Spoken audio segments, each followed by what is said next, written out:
What's going on?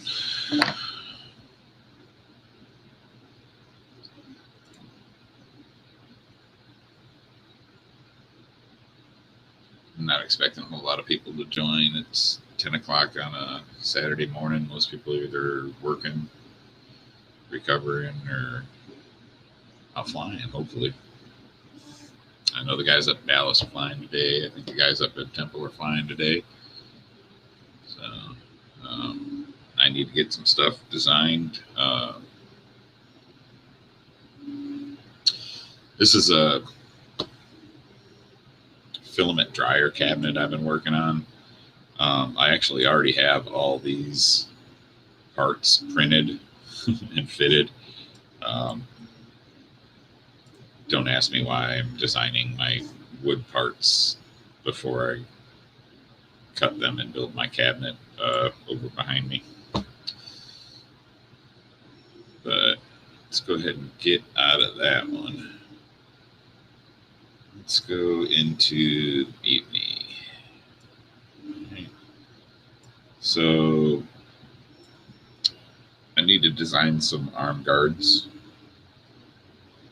for the Mutiny and the Mutiny Bando. Probably more for the Mutiny Bando. I haven't had anybody buy the flipping standard. Everybody thinks that the standard skinny arms are weak, and the only reason I made the Bando arms is because I wanted something ridiculously tough. So, you can buy the skinny arms too. They're strong. But anyway, so I'm going to go ahead and start a new design here. Basically, what this is over here is our folder structure, our home folder, all of the different designs that I have, right? So let's see. That's not it. There it is. All right. So I'm just going to start this in the right folder. Whenever you click save on this, it wants to save in whatever folder you're currently in. So I always kind of prep that from the beginning. Go ahead and give it a name.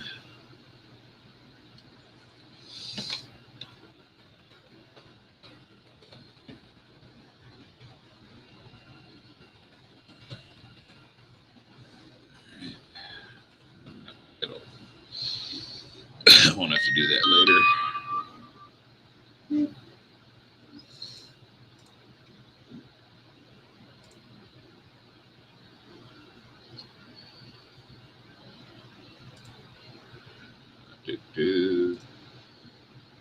All right. Hey, what's up, Dan? How you doing?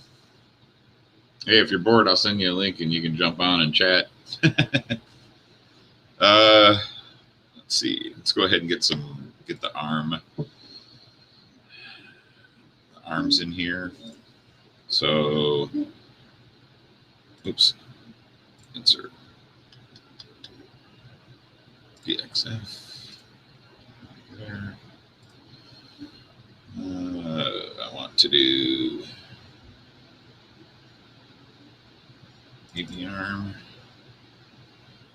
Oop, shoot, that's the wrong one. That one.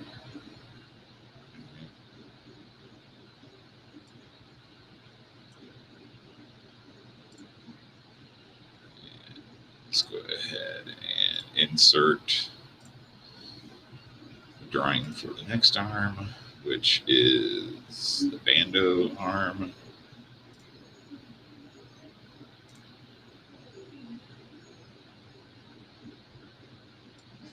Move those closer to each other.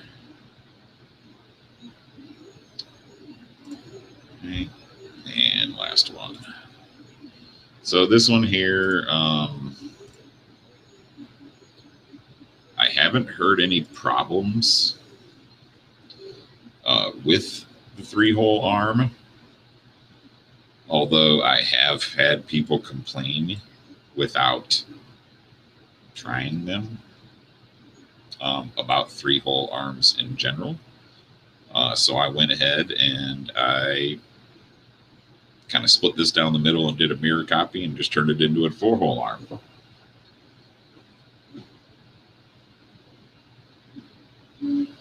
So I haven't produced any of these yet. I'm going to get some cut the next time I go around, and I'll probably put them up on the website. But like I said, I haven't had any complaints about the 4-hole arm other than the concept of the 3-hole arm, except the concept itself. So I'll keep them. This will be an option, probably a paid option, but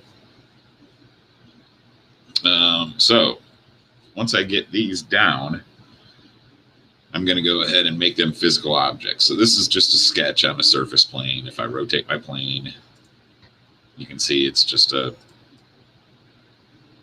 surface plane sketch. All right, so let's go back to the top. I'm going to go ahead and make these bodies by right-clicking. You can use press, pull, or extrude. At this point, it's going to do the same thing. You can see it brings up the extrude window. There's some options that you can do in the extrude window. I will use these later in the design. For now, I'm just going to, all of my arms for the Mutiny are 5 millimeters thick. So let's go ahead and just pull all these out 5 mil.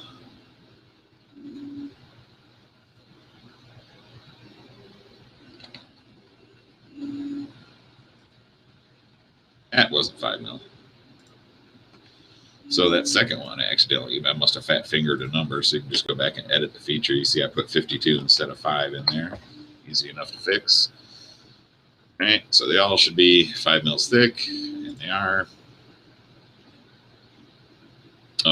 This doesn't matter so much for the sketch that I'm going to create as it does for when I test the fitment later. I could literally pull a 0.1 millimeter thickness or extrude 0.1 millimeter thickness from the surface and do what I'm going to do now. So when I imported, let's turn off the bodies real quick. When I imported these sketches, every time you draw from a sketch or extrude from a sketch, it automatically thinks you want to hide it. So once you extrude from a sketch, you'll have to go back in. Now, the problem with these is I can't really edit these. It's very limited because it doesn't have my sketch curves in here in detail. So what I like to do is I create an editable sketch. When I create the editable sketches, it's pretty simple. So I'll go ahead and shut those ones off for now. And let's turn the bodies back on. So what I'm going to do is I'm going to create 3 new sketches. I'm going to create 1 sketch for each arm. And the reason I do this is because if I have to edit, like say if I can do them all in 1 sketch, but if I have to edit this part down here, it's easier to have 1 sketch to edit, to go back in your timeline if you have to alter things or edit things. So basically what I do is I set myself up so it's easier for me to change things if I have to. And that's a very helpful hint, I guess, for anybody designing, is try to set yourself up to where you can go back and edit things without destroying other things in your timeline. Think about in advance what you're going to start on. Now, this is a simple sketch. Or a simple file. This is going to be easy for me to make. It shouldn't take very long at all. I have a feeling I'll be talking and getting more distracted, spending more time explaining what I'm doing than it takes to actually do them, which is fine. So first sketch I'm going to do is I already clicked my create sketch button. So after you hit the create sketch button, you get all of these sketch options up here. So what I'm going to do is I'm going to go down and I'm going to select this project. What project does is it kind of it creates a sketch from a physical object. Now I can select only certain faces if I want to. Say I have a multifaceted object. and I only want one part of the face. I showed you guys part of that on my GoPro Hero 8 design I did last weekend. Let me see here.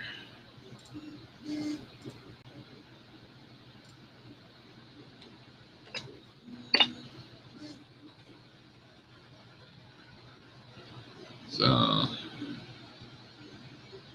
just wanted to send Mr. Dan the invite so he is ready to. He comes on, he can join, pop in, and keep you guys entertained while I try to design. So anyway, so I want to I can do the face because this is flat surface. Either one I select is going to do the exact same thing. I prefer to use the body anyway, and then I'll just select the body, click OK, and you can see it came and it put a bunch of sketches there.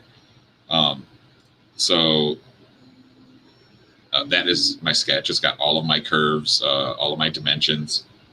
And if you'll notice, the other night, if you watched the other night, the design I was in, it was in purple. And when I completed editing, it was blue. So we'll notice that today as well when I go through and edit these. So because I want to keep all these in a single sketch, this is sketch 8. So let's finish that sketch. And I'll call that 4-hole. All right, then I'm going to create another sketch. Every time you create a sketch, you have to select what plane you want it on. And it gives you, if you'll look, there's 3 plane options in yellow here. You can do the horizontal plane, the horizontal plane, the vertical plane, or the depth plane. I like working so when I press the top button, it's looking down on things. Let's see. So now I want to go back. I'm going to do the same thing. So I'm going to do project. All right. Make sure it's selected bodies. Select the body I want. Click OK. Finish sketch. Create new sketch. Select the plane. Select what I want to do, which is project. So make sure it's on body. Select that one. Click OK. So this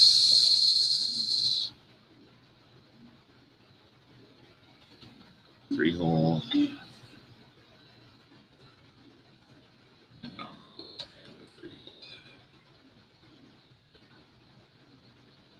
Ooh, I think I named them wrong. Yeah, I did. It's all right.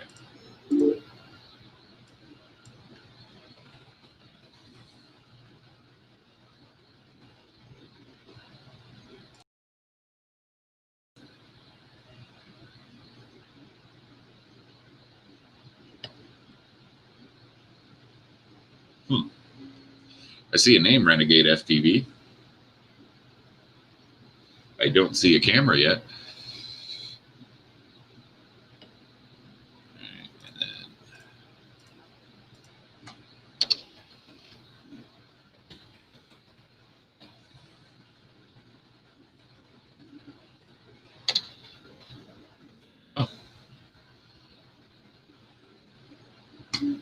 I could finish those sketches. So now I've got my skinny arm 3-hole, the bando arm 3-hole,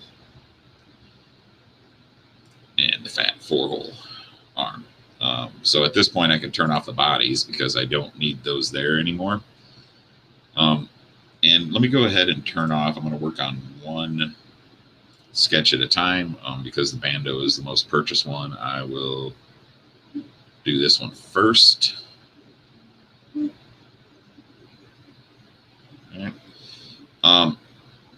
So the first thing I want to do when I create some footies is I'm going to create some outlines around some offsets of some of these walls and shapes.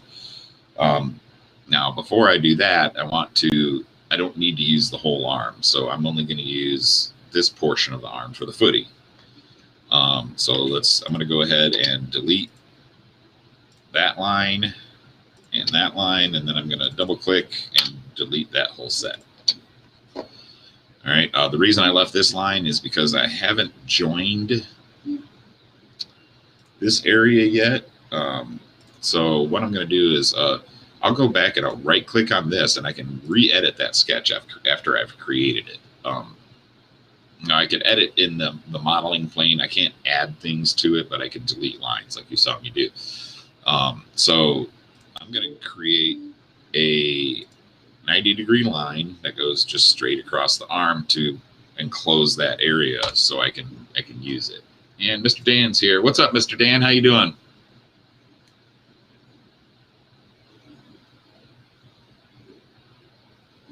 I do not hear you. I show no microphone. How about now? Hey, there we go. There we go. Yeah, my camera froze on me, so I had to reboot everything. Okay. Yeah. So, yeah, I'm just working on some mutiny arms right now. Hey, maximize my screen. I got something for you. Uh-oh. Hold on. Let me get you. There we go. Bam. Woo! Look at you. Cheers. I'm drinking out of my morning Gank coffee going. So I am. Let me see if I can switch here.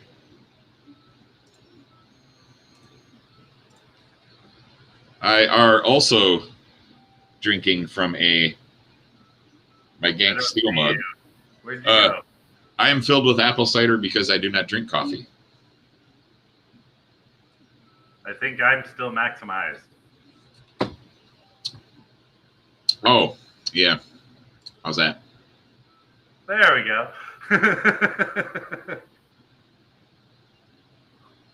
That's strange. Oh. Yeah, there you go. Settings. I know. But yeah, this is so anyway, I'm just designing a footy for I've had a couple requests for footies. Nice.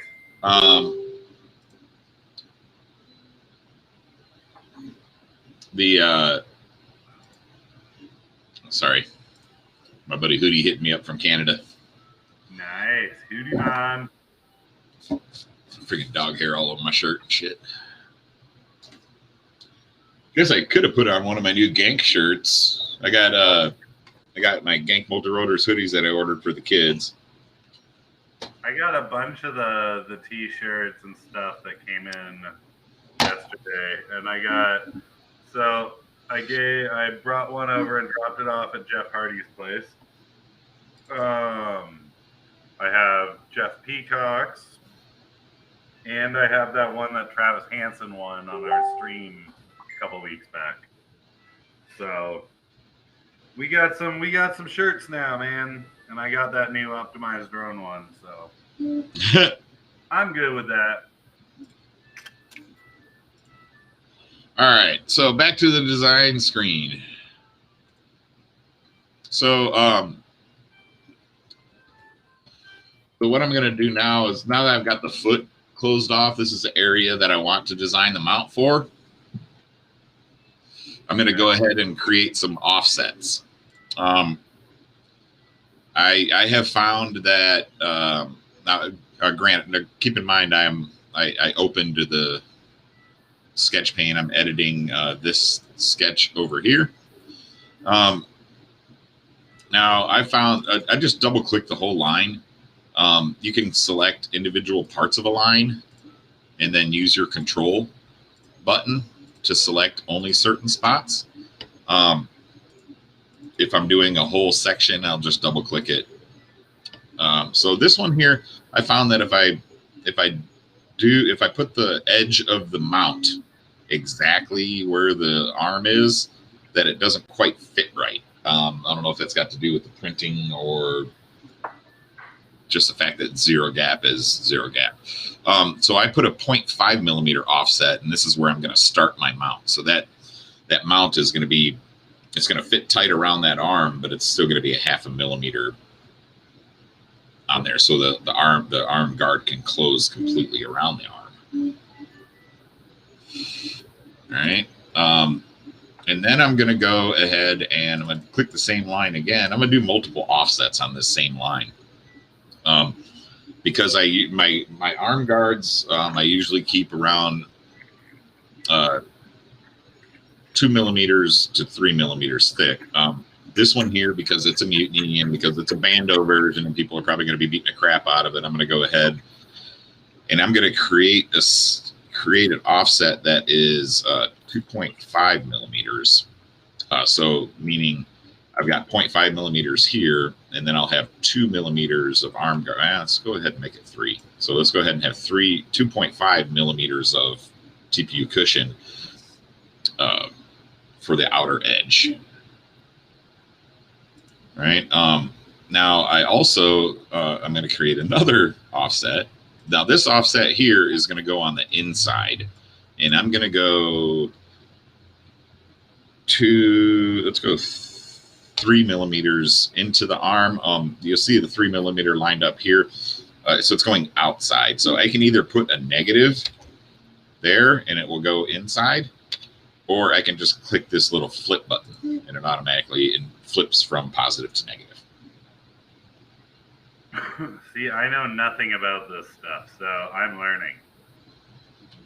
Well, I mean, that's cool. That's why I figured I would do some of this stuff. So if there are some people out there that use Fusion, and it's very similar for a lot of the other softwares as well. Except you don't get this cool little timeline to scroll back in when you use other software. Yeah. So I'm going to go ahead and go, let's see, that 3 mils on the inside as well. All right. And then I'm going to create one more line offset on the inside. This one is going to be 2 millimeters. Actually, that's going to have to be 1.5 because otherwise it'll interfere with the motor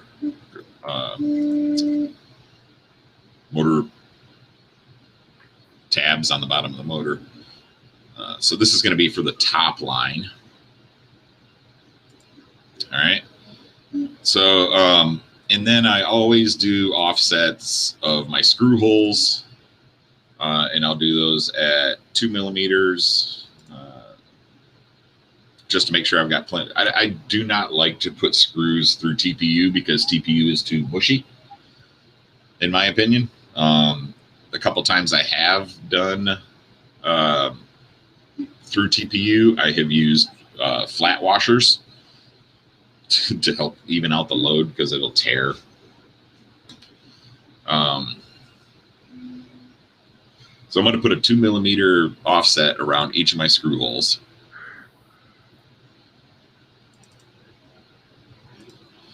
That's just as easy as double clicking the line, clicking the offset button, and then pressing the number 2 and enter. And possibly hitting the flip button. All right. So now I've got all those set. Now, if you notice, only the ones that I offset to the inside of that arm, already in that enclosed area, will actually show as connected. So now what I need to do here is just create a line that goes from here to here, and then also here to here, and that should enclose that area. See how it turned blue? So now I can extrude from any portion of that sketch. Now, so what I'm going to do now is I'm going to just decide which sections I'm going to pull first, and it kind of doesn't really matter. Although I have a tendency to pull the bottom first and then work my way up. So in order to extrude all the bottom stuff, I need to select pretty much everything that is going to be, let me see, go ahead and start the press pull. Once you start the press pull, you can just select any of these body areas. And if you'll notice, it automatically ignored the areas where I extended my motor mount for the screws. All right. Now I also want the arm protection to be kind of complete coverage except for the screw holes and the motor hole areas.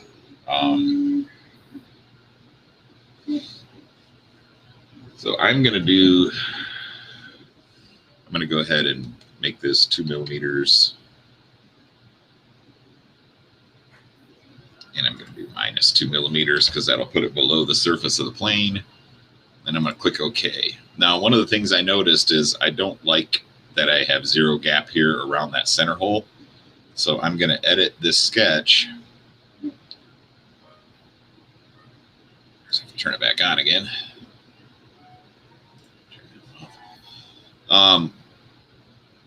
Let's go ahead and remove that body I just created. Edit. Oops. Editing the wrong sketch. There we go. All right. Double click that, and I will give 2 millimeters around that as well. All right. And then I'll click Finish Sketch. And then when I come back and turn my body on,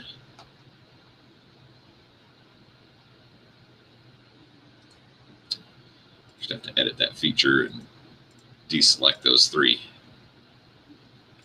So now I've got the basic shape of my bottom, right? So now I want to pull up or extrude the walls. So just the outer wall. Remember, I left this 0.5 millimeter gap here. So I'm going to select that outer wall. And then I am going to extrude that the full distance of the, I'm going to do 5.5 millimeters. Again, 0.5 millimeter spacing.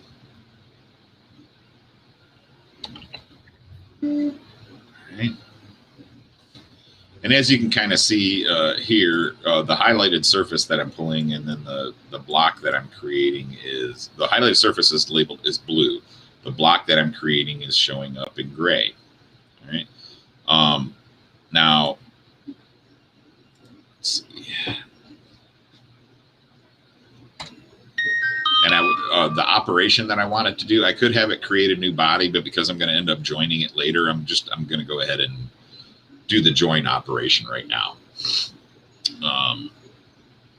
So now I have my bottom plate and my wall plate. And if I remove the sketch, you can tell they're all one piece. All right.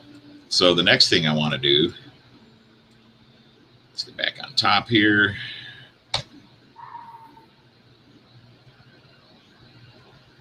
Is I want to pull the top lip overhang. Before I do that, I'm going to create one of the things that I noticed that I didn't do here is I didn't create a spot for arm tabs. Usually I have a little tab that kind of clamps over the top of the arm. So I'm going to go ahead and create that right now. And the way I'm going to do that is I'm just going to create a line. Then I'll go from the middle here, and that little blue square shows me that I'm 90 degrees. All right, and I'm going to go 3 mils out for that. And then from there, I'll just do 90 degree to the edge. Make sure I've got that little blue 90 down here. And then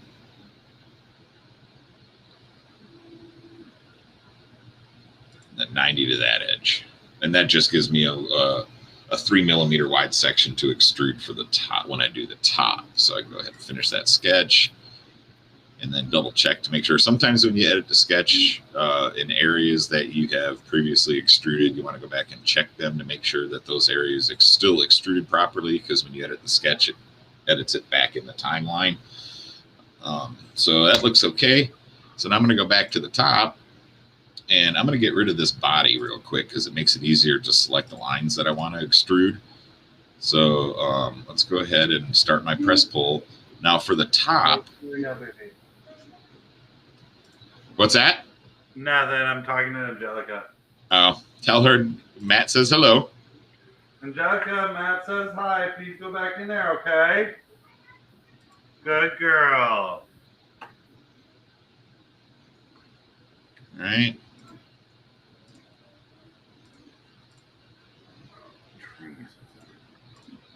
So this part, I'm I'm going to extrude it a little different. I'm going to use some of the options. Now, I could just extrude this and do a body and then move it to the position that I want.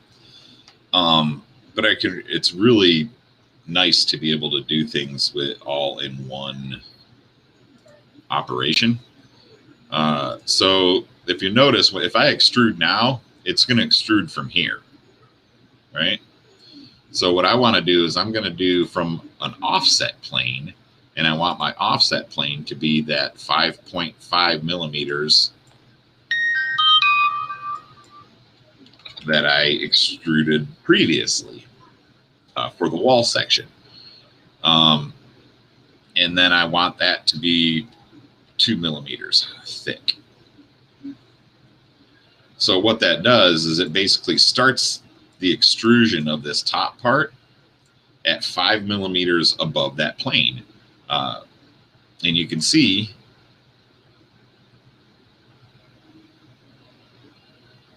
it's just going to join it to my arm.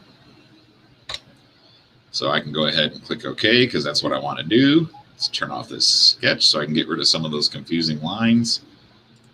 All right. And then basically I have my standard footy. Now, one of the things I want to do is I need to put a split here where the yellow arrow is. Again, I can go back and edit that sketch.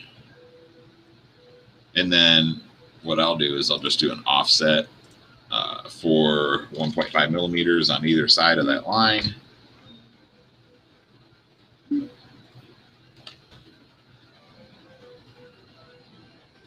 That, finish it. And then I can edit this piece that I just extruded to say I don't want these middle two tabs to be extruded. And then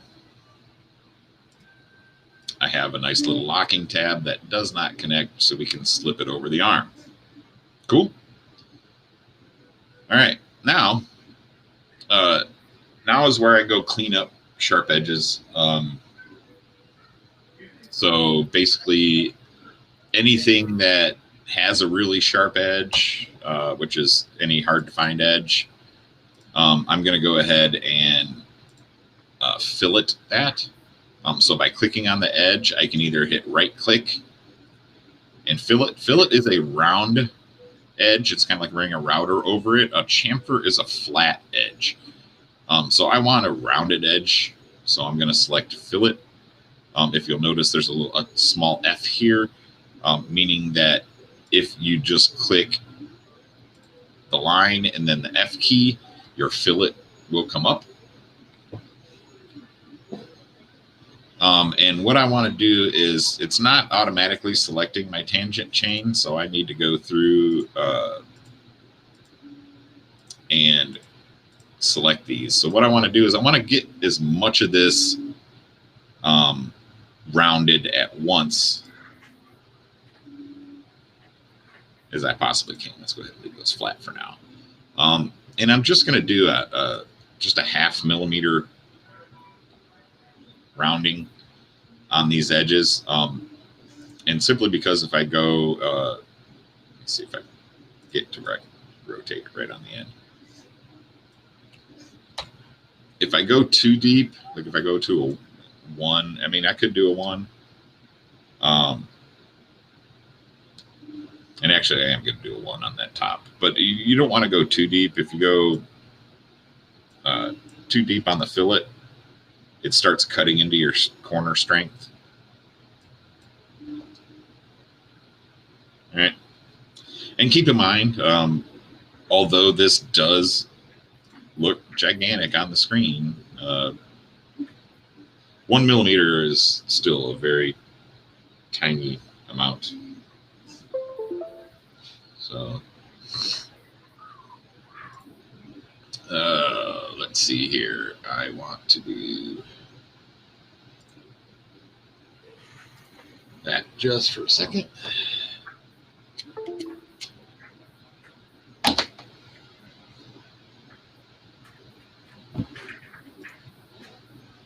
All right. Let's go ahead and fit.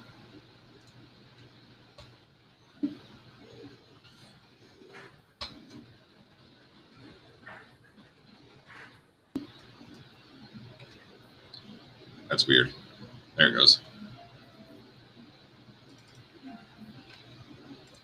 Sorry, I clicked off screen, and Fusion doesn't like it when you click off screen when you have a command to open and are in rotate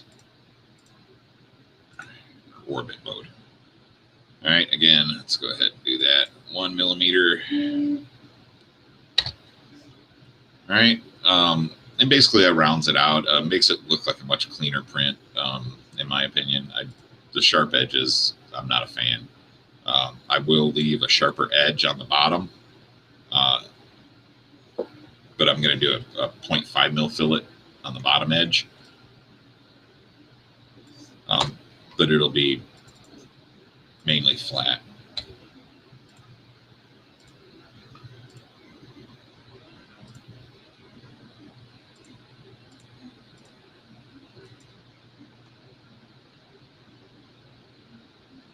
All right.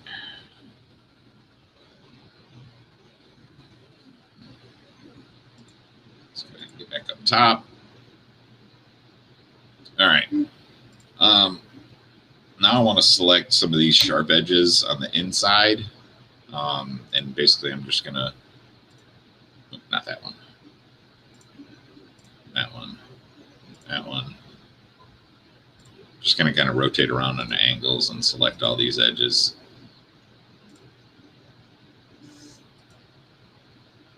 All right. And I'm going to round those out.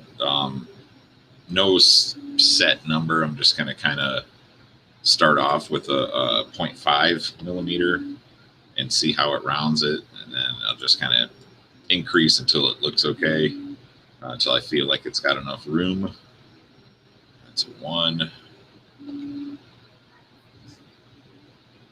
And I'll probably go with the 1.5. That looks good. All right. Now I also have some sharper corners here. So let's go ahead and get rid of those. Turn them into nice round shapes. Now, if you look here, one of the things you can actually select, the way I've got mine set up, you can select these lines through bodies once you're in the fillet interface. So you really don't have to rotate too much.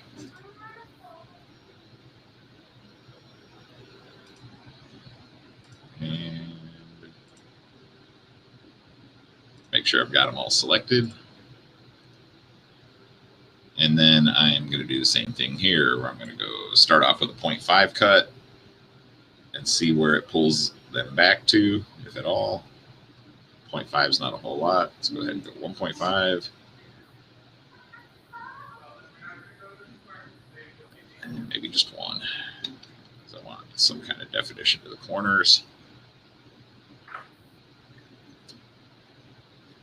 Hey, Matt, I'm gonna log off of here for a bit. I gotta run an errand real quick, but I'll be back. Yeah, no worries, bro. Just if I'm still live, join the link. Cool, man. And if not, might get into playing some Tiny Whoop Go a little later. So, boom. Let me know. Peace. I have my controller here. What's up, guys? Geppetto, what's going on, buddy? Hey, yeah, say hi in the chat, man. If you guys are here, you know. Of course, I have that right over my face.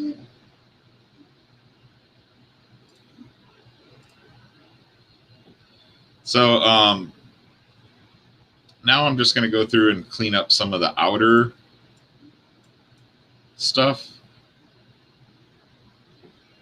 Make sure that I'm all good. Now, one of the things I do like to do is get underneath and round. I want to round this edge that goes over the top by a 0.5 millimeter. All right.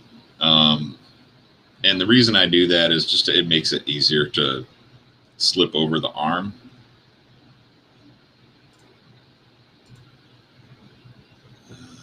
There we go.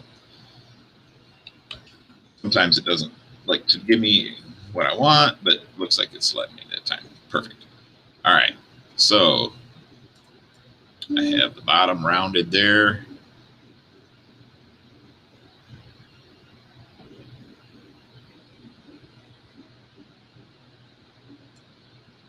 All right, and that looks good. Click OK.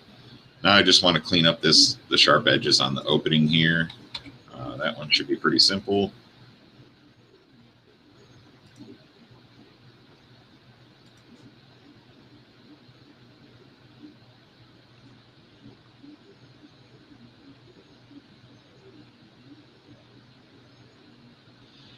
Yeah, I've got the Tango 2. It's got a modified version of OpenTX. I'm hoping that they give some more updates for it soon, but it's relatively the same. It was easy to set up. My Nirvana has OpenTX as well, so I was used to that. Once I switched to the Nirvana. Before that, I had the Turnigy Evolution. It's in a bag. So I still have my old Turnigy Evolution, but I came across this one that a friend of mine in Dallas, Jay McKibben, he used for a very short period of time, and then didn't use it anymore. So I picked it up for a Whoop controller. I really like the way the thing feels and the size of it in my hands. I really wish I could take my Tango and put it in this body. Maybe that's a project. I wonder if I could do that. Anyway, that would be kind of cool. But I found that the Tango is a little small in my hands. I've got freaking huge mitts. So it's a little small for me to reach the corners that are closest to my hand. And it's hard for me to shift my hands to get them in a proper position for that. So, ooh, that's too much.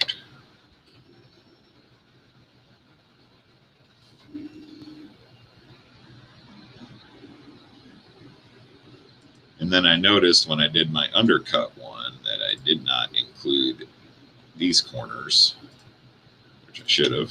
There we go. And perfect. All right. So that's pretty much how to make the footy. Oops.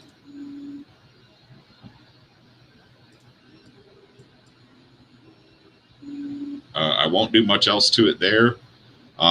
Okay, sometimes I'll put little fillets here. Just,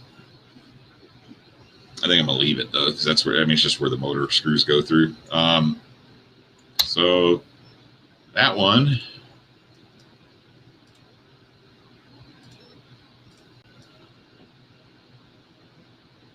it's pretty much done. So the only thing I need to do now is I want to rename it, because this is Nintendo Hole. All right, and then I'm going to save that as a STL. Make sure that I'm using format binary. I'm using refinement high. There are some other refinement options that you can do, but the standard options are just fine. All right, and then I am going to go to my Mutiny folder. And because I named the sketch in the file before I click Save to STL, it automatically wants to name it the same as what I have the sketch name, or the body named. So that's easy enough. I don't have to rename. And that is one of three.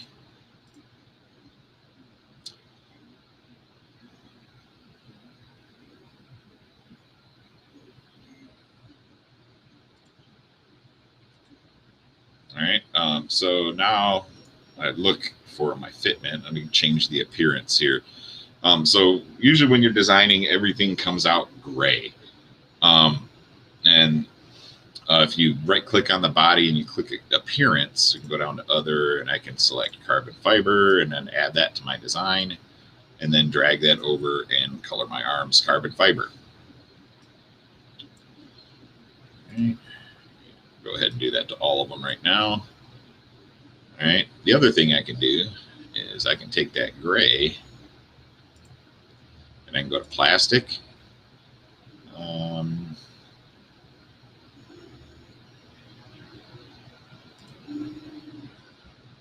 And I want to go to not opaque, translucent. A nice color that shows it's red.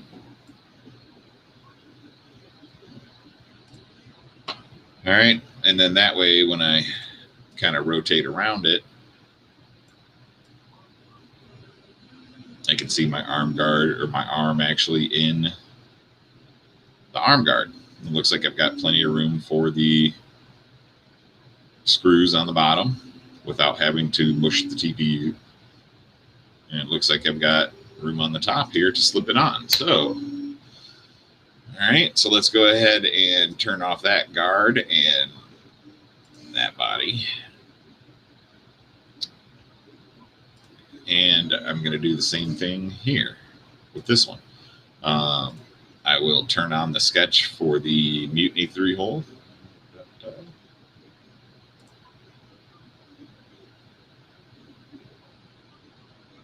And kind of step through and perform the same steps on this one.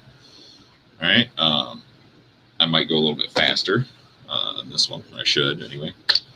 So let's go ahead and delete these lines. Delete that. All right. Then I want to do my offsets. So I'm going to edit that sketch. All right. Let's create a line to close that off.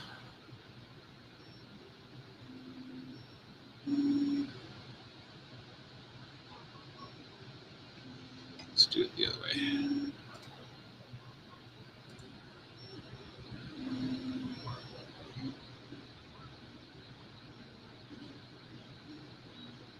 All right, so that's not quite where I need it to be. So I'm going to go ahead and notice that the highlighted blue is my length right now. If I hit my tab button, it tabs to my degrees. All right.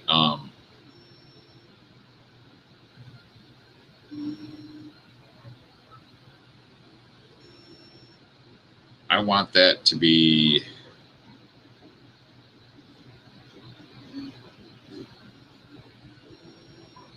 let me do it.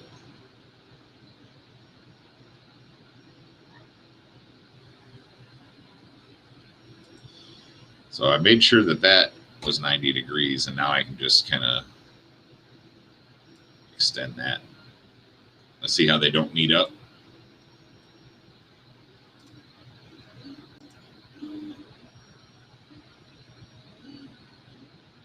All right, there we go. Step there, but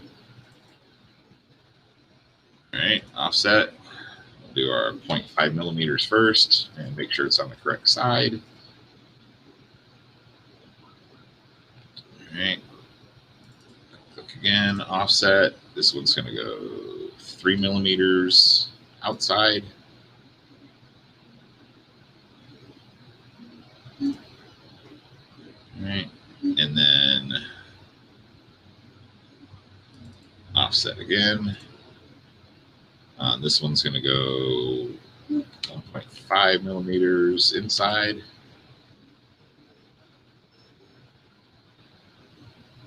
No, 2 millimeters inside.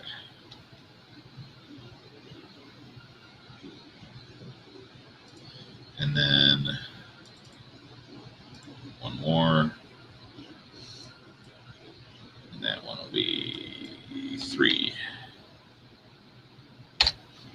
All right. Then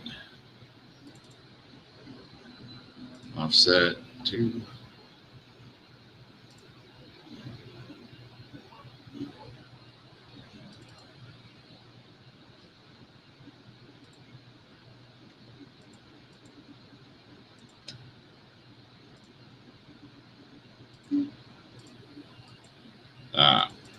So sometimes it doesn't let me offset them together, so I'll have to do it kind of in stages.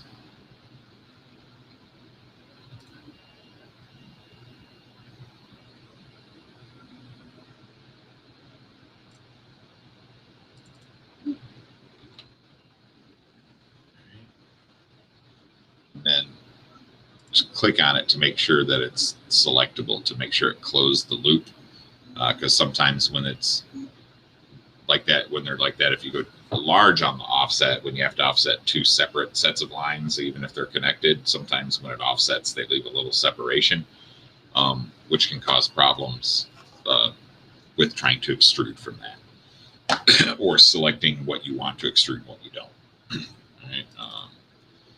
So usually if I double click it and the whole thing lights up, I'm okay. So that's 2, that on the outside.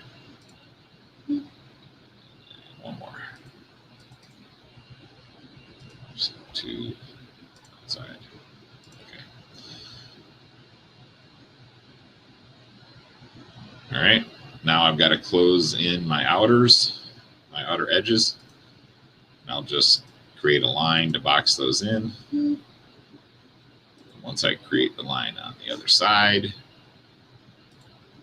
there we go. That's what we want to see. We want to see everything all blue. We want to see the colors of the shading change when we select these areas.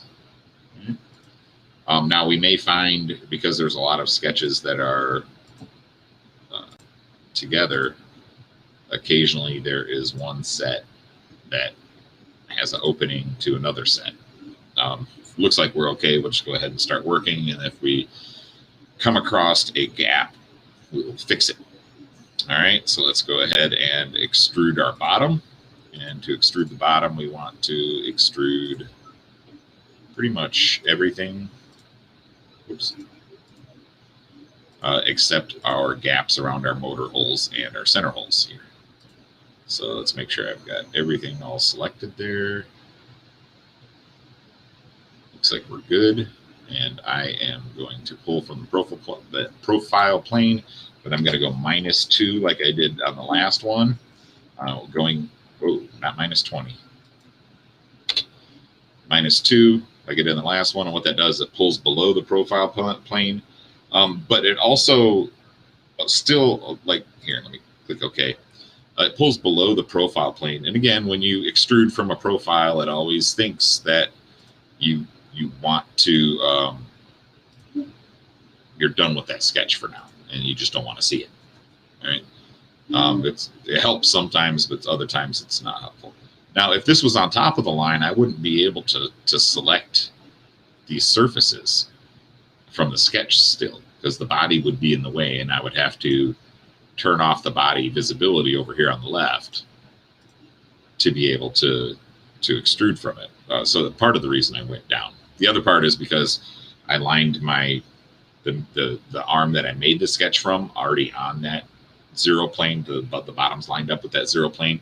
And then so I don't have to move the arm when I go to test fit it later. So it's little time-saving steps. All right, so let's go do my extrude. Oh, sorry. Yeah, so now we're gonna extrude the outer wall. And again, this area here, this 0.5 millimeter gap, is for fitment. And this is where the arm starts. All right. So I'm only going to pull this outer edge. Now, before I do that, I'm going to go ahead and edit this sketch. And I'm going to do the same thing I did on the other one, where I set up a little tab. So usually I'll try to find the midway point here. Usually it shows you with a triangle. And and then I'll go 3 millimeters out like I did in the other one. Enter. And then I'm just going to go straight from here, 90 degrees to the outside edge, and then from here, 90 degrees to that outside edge. All right. So finish that sketch. Now, when I go to pull for the sidewalls, I need to click this extra spot because I created a separation. Other than that, we're good. All right, so we're going to go, our outer walls, our arms are 5 millimeters tall, so I'm going to go 5.5 millimeters high. And you can either click on just the corner here to skew your viewing angle. Now, there we go. Turn the body back on the bottom. Now, it automatically wants to, when you extrude from a surface where there's another body there, it automatically wants to join. So you kind of have to keep an eye on that, because if that's not what you want to do, you can create a new component, a new body. Intersect is a really weird one. I'm trying to use it. It will actually take two bodies, and whatever part intersects between the two bodies, it creates a body from, which is kind of strange. I'm trying to figure out what I would use that for yet. I haven't had a chance to use that one. Cut. If I go cut, it will, whatever this profile that I'm pulling out will cut from any body that it comes across. So, but I'm going to use join here.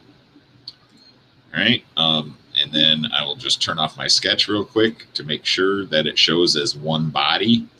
The way you can tell that is that our outer wall is one piece. All right. And it looks like I missed a tiny sliver of something here when I did my extrude because it's not quite even. Yeah, so I missed a tiny line over here. So let's go back and edit that extrude. I've got a mismatch on my lines. Okay, so that means I've got to edit my sketch.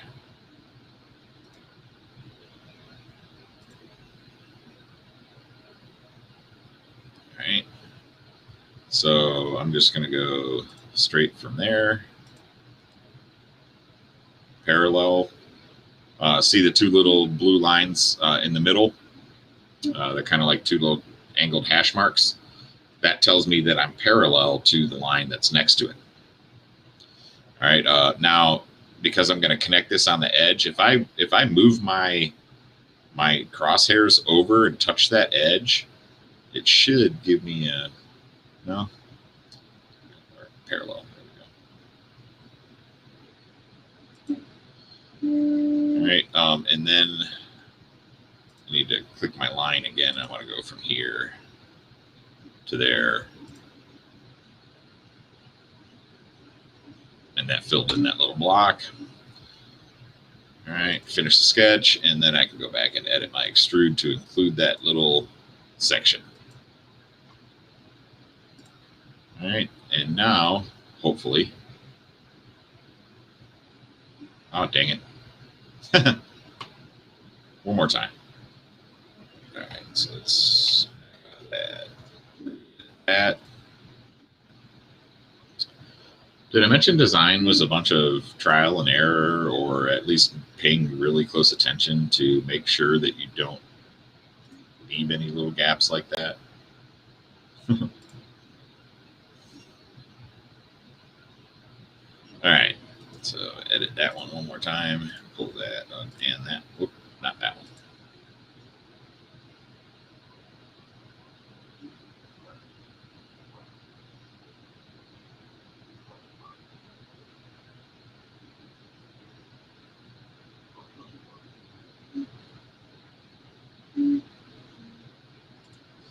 I need to edit this first extrude that I did as well, because the bottom one is the one that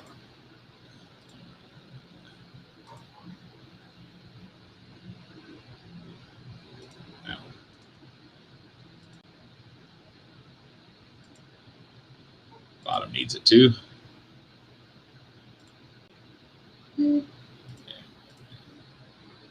Okay, so now I should be back at the end of my timeline where everything is nice and pretty.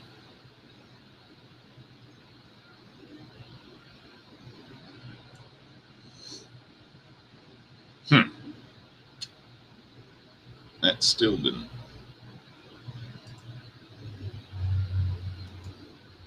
seem right here. Hold on.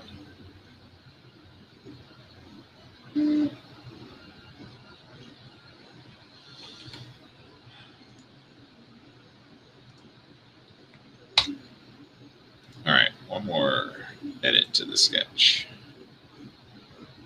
I want that line gone.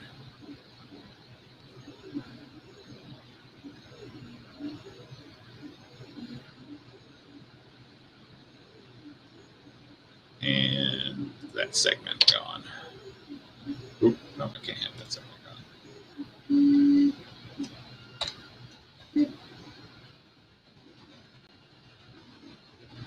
Yeah.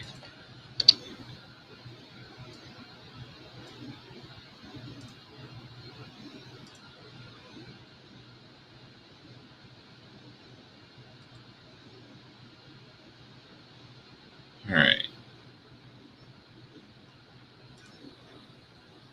See if that helps.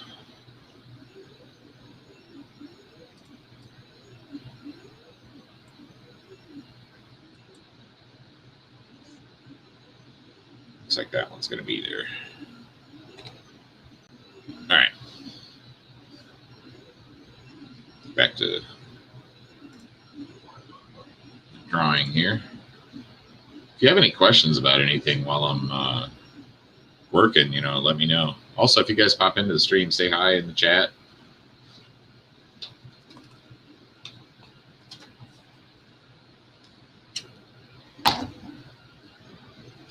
All right, so now I want to go ahead and hide that body for a minute because, like I said, once the body is there, sometimes it makes it hard to select certain parts of the sketch for extrusion.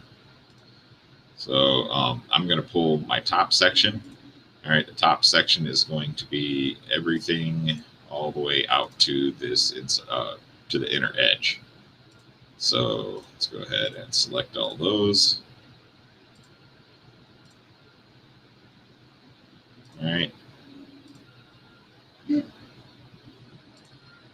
Again, I'm ignoring the area where my motor mount holes go, because not only will it have a screw on the bottom, but there is going to be the motor tab that has the screw hole in it up there on the top. So I don't want this to be pushing on the motor tabs. All right, I'm also going to select all of this down here. Oop. See, I've got a hole there as well. So I'll need to go back and fix that as well. All right, so this side, I'll just go ahead and select it all for now.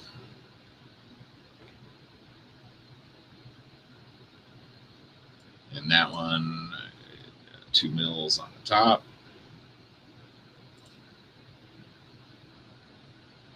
Go back and edit my sketch one last time.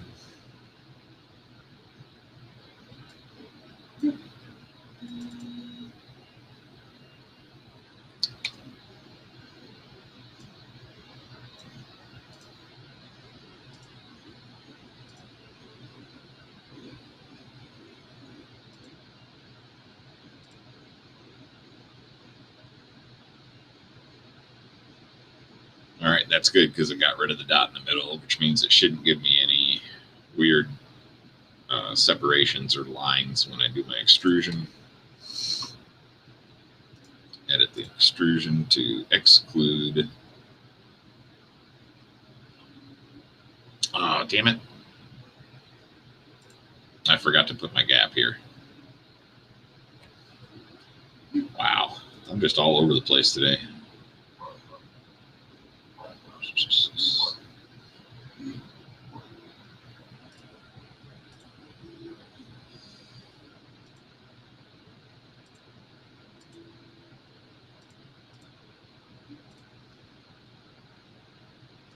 One more time.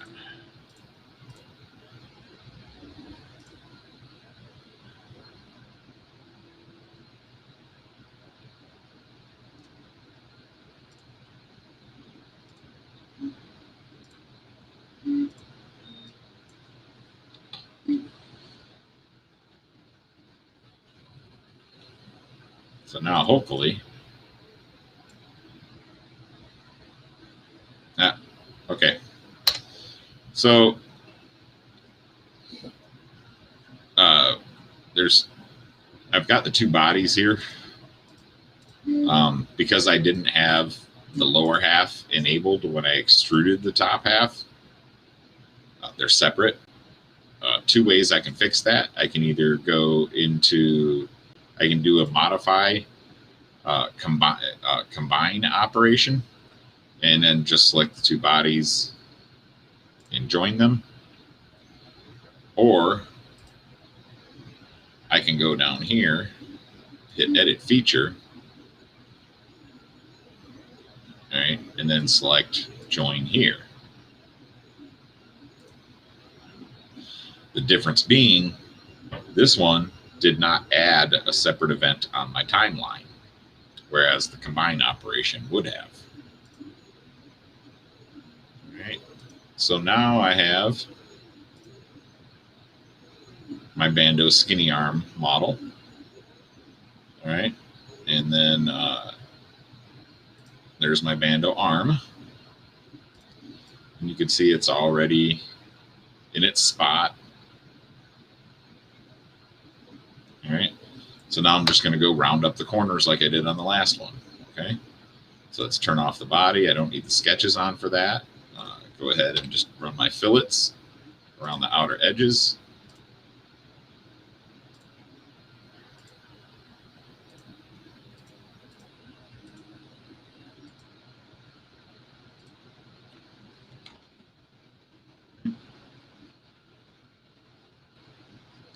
Okay.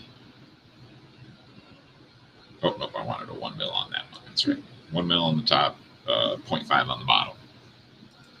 All right. I'll do my bottom fillets.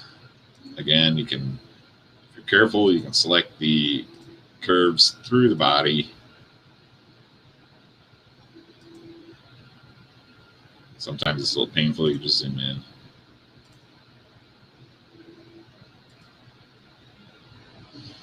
And then, of course, you want to rotate and make sure that you've got them all selected, or you selected the right ones. All right. That one is going to be at 0.5 millimeter. I did on the previous one on the bottom. So let's do the same thing here. Now I want to clean up all these sharp edges. All right. So I'm going to select one of them, fill it.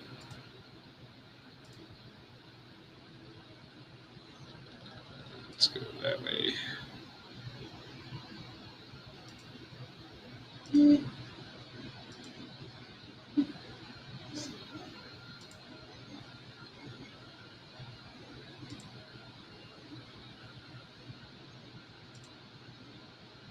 All right, got them all selected, and I think I went 1.5 on these ones.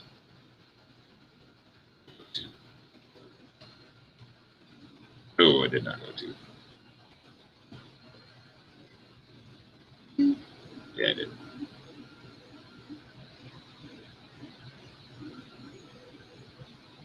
All right, and then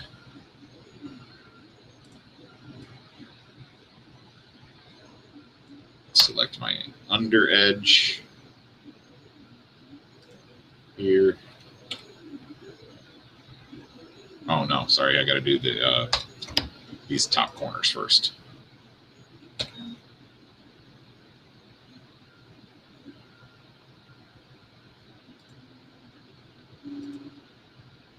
And I'm going to pick all the sharp corners, inner and outer. Oops, not that one. On this edge, because I'm going to do them all just a little bit to round them out. And that one. That's all of them.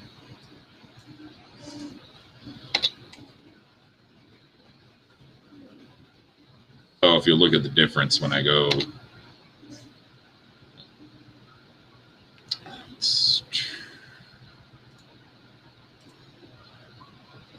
so when I go to 0, they're all pretty pointy.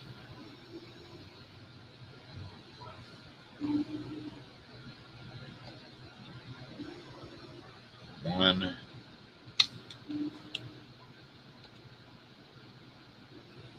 Let's do 1.5 there. All right, so now I've got smooth edges all the way around. Forgot to do these two, so go ahead and add those in.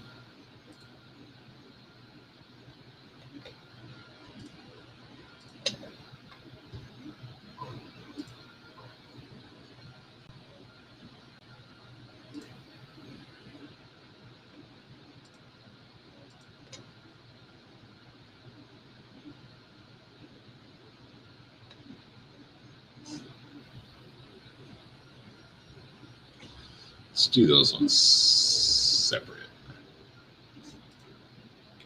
just because I want to do one and one instead of 1.5 and 1.5. So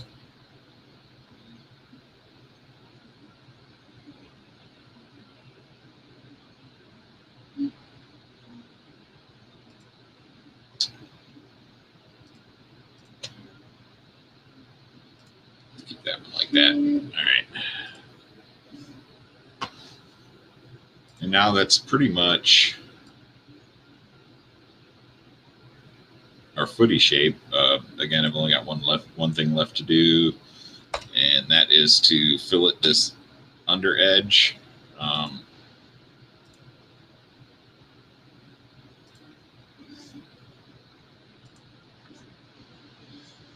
And the reason I fillet the under edge is to make it easier to slide into the arm. I'll do a 0.5 mil. It's telling me it's not going to be able to do that one.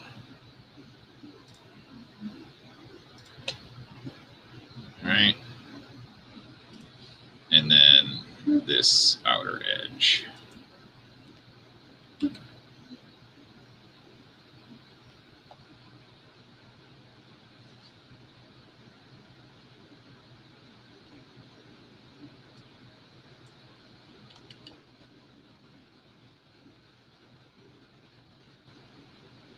All right. Now,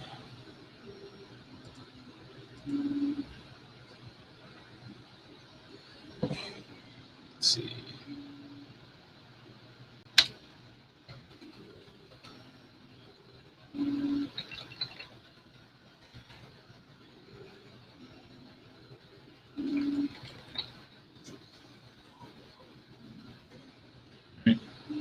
Let's go ahead and throw that arm in there real quick. And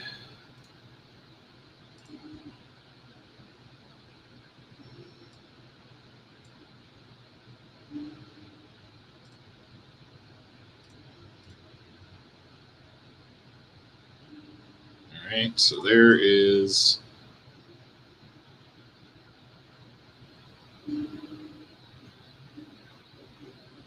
probably could have cut it way back. I might end up coming back and editing it to make it a little smaller, just for weight, because I can connect it way back here, and I don't think this is going to be enough space here for the motor wires to fit through anyway. So I'm going to have to go back and edit that probably on both designs.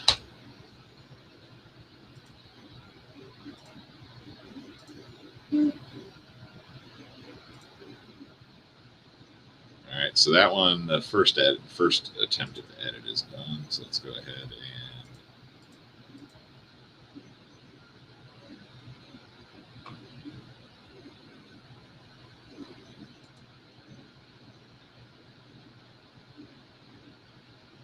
yeah, I'm going to make those a little bit shorter.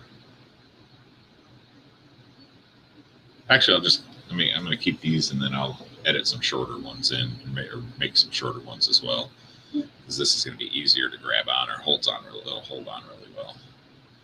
All right, so we've got that one done, that one done, that one done. Now we just have to do the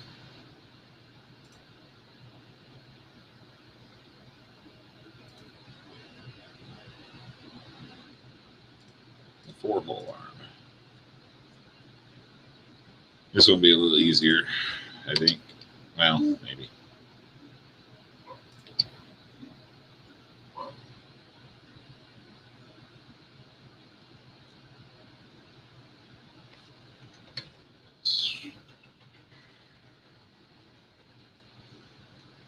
All right. So hopefully this one will go pretty quick.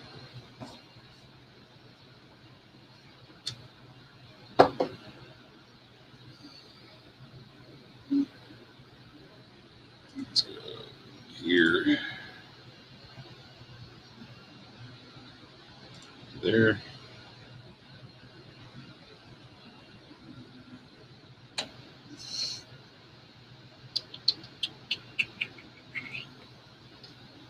Set.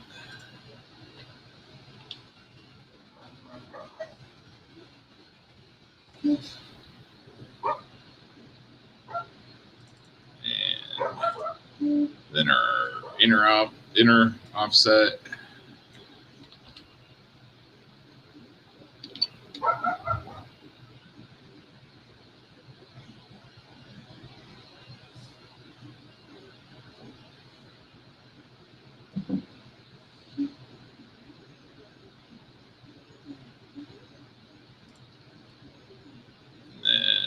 Second inner offset, top,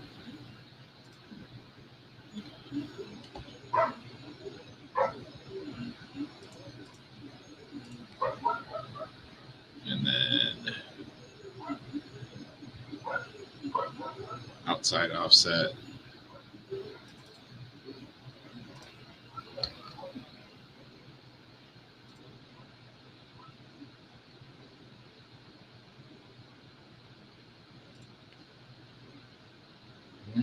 Connect our outside lines.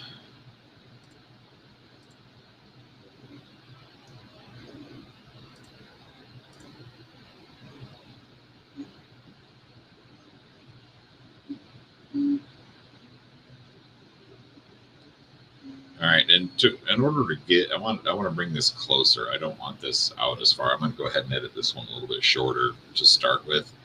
So in order to do that, I'm going to go ahead and select this line here. And I'm going to offset that. I'm just going to move that by hand until I think somewhere where I want it.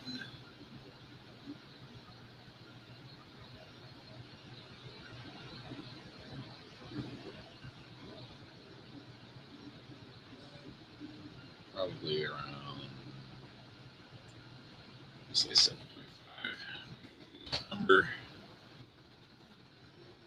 Extend these to the outside edge.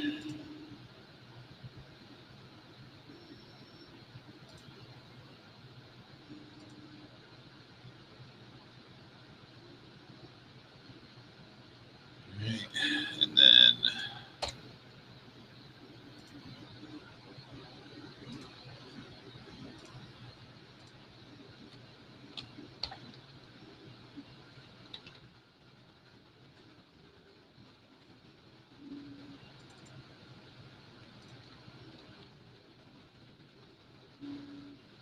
offset all my screw holes.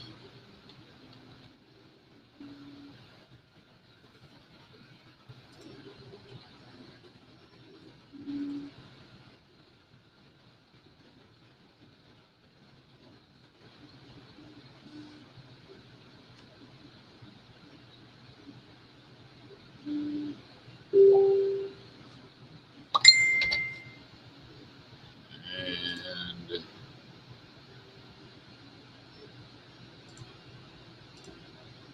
let's see here. Let's go ahead and make those 3.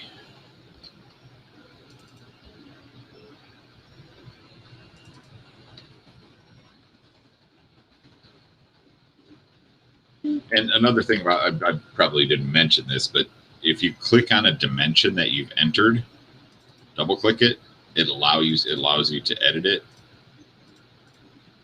Oops. So.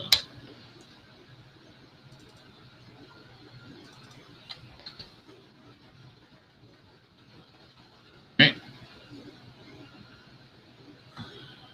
So that is my profile. I do want to add a line down the middle here for my split.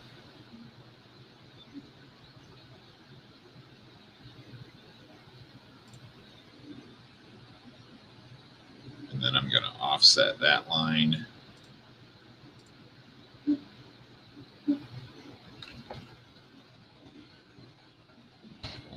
Millimeters on each side.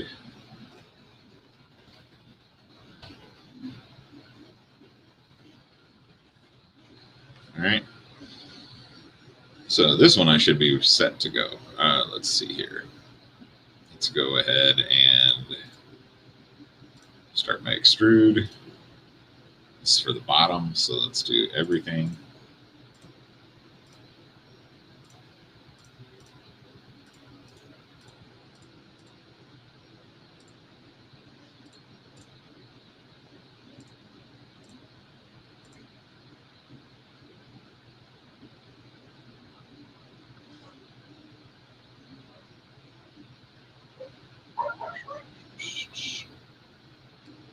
Let's see.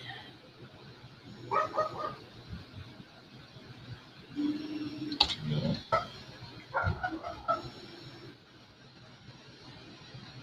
right, there's my bottom. Let's turn my sketch back on. Let's pull the outer edges. Oh.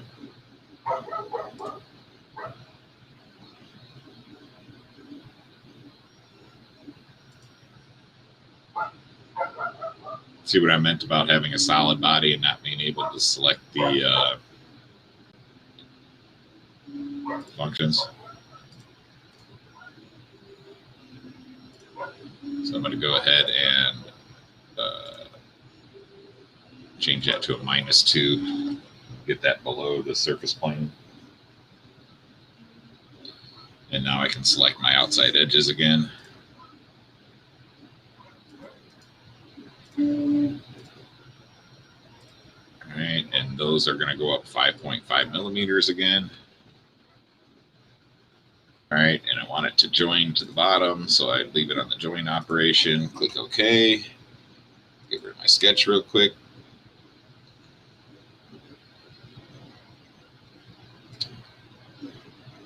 All right. Let's get this sketch back in there.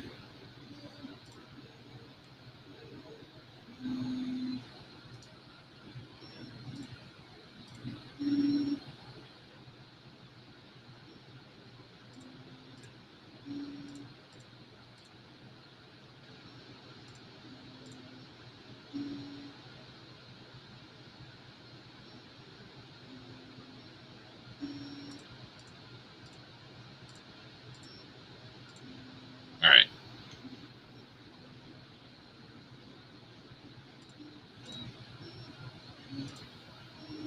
So basically, I'm going to pull everything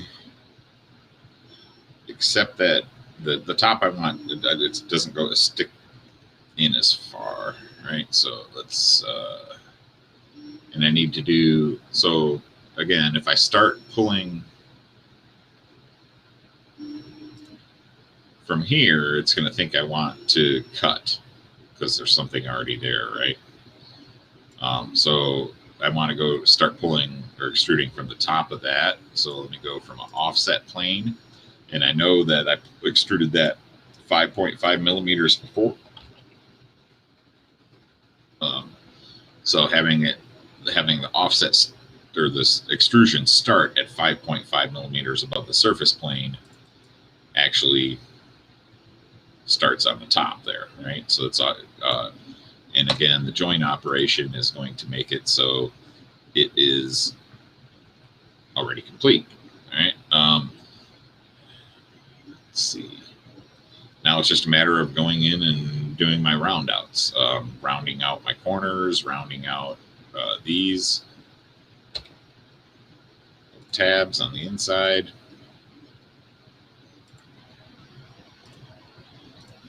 Now these ones, because it's actually a tight corner, like if I go too much, like if I, like 0.5 might be enough for these. 0.5 millimeter. Now when I'm saying 0.5 millimeter and 1 millimeter, I'm talking about the center, or the roundness of the outer circle. So it will turn this tight corner into a 0.5 millimeter. Each angle will be a 0.5 millimeter radius.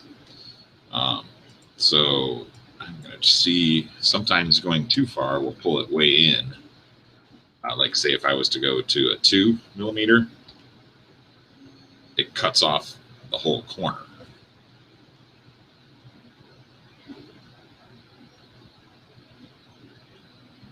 So I'm going to go back to 1.5.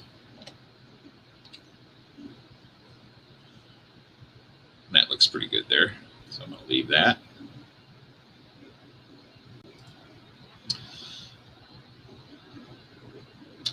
And I don't know if you noticed or not, because this arm is a little more symmetrical, the amount of sharp lines that I have to fill it on this model is really low. I didn't have to do as many down here. I'm not going to have to do as many cuts in the outer edge.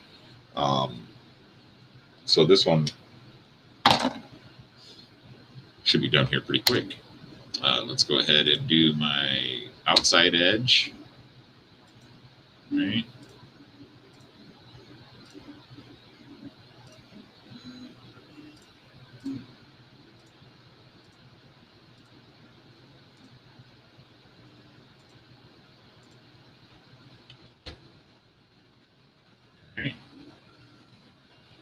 Oh, we did 1. Sorry, this is a 1.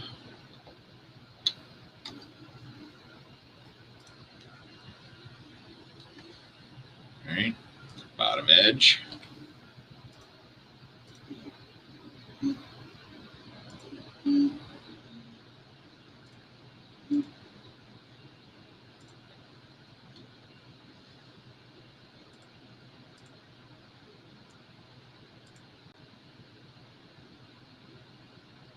That's funky. I got to see what that is. Is that?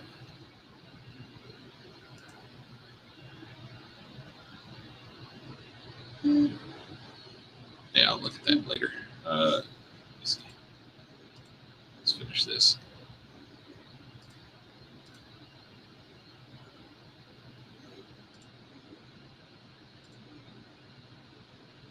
All right.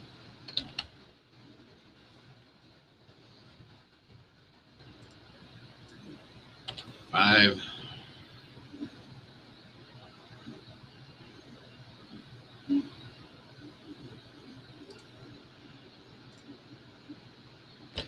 Fill it here. Let's get the bottom edge.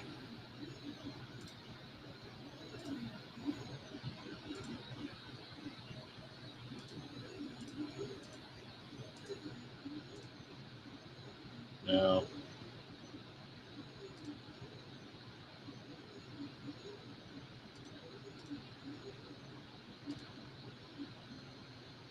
I think that little line, I gotta double check. It looks like it did it okay, but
And there we go. Make all that look nice and pretty. So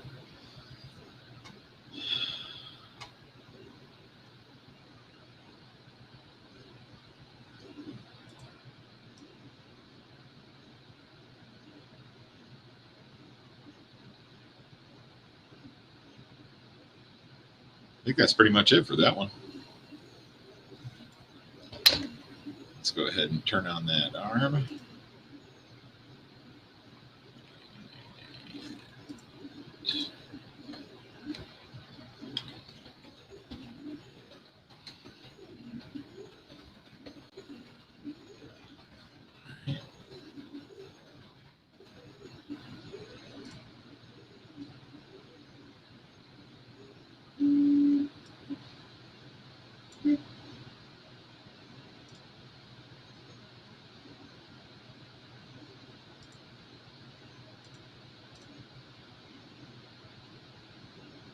Yeah.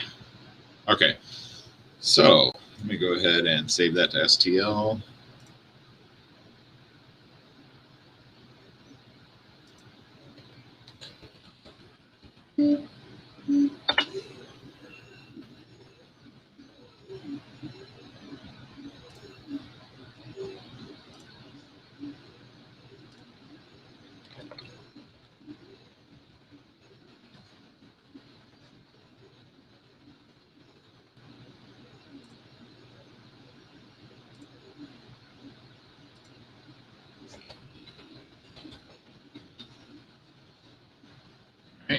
So now I've got those saved as STL as they sit, so I'll keep these ones as a longer. Now I'm going to go back and edit these two to shorten them up a little bit.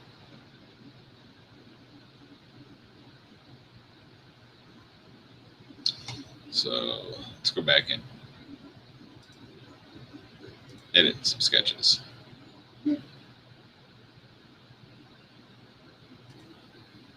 That one. All right. So I'm going to do the same thing I did on that one, where I am going to select this line,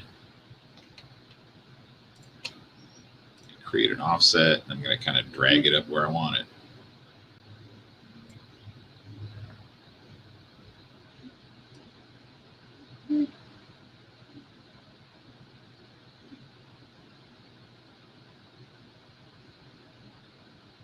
Cut it right around there. All right. Let's go ahead and extend that line to the edge.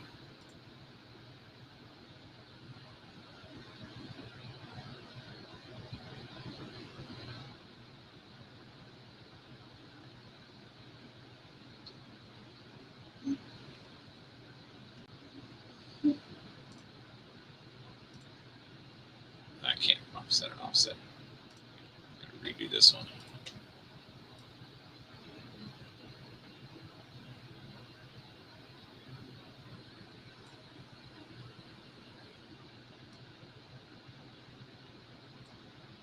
All right. Extend that.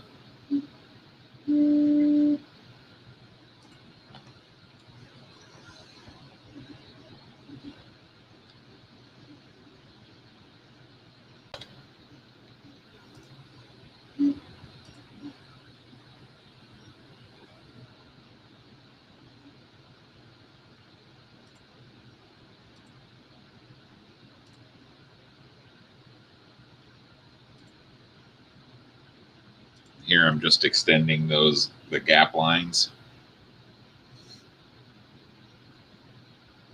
All right.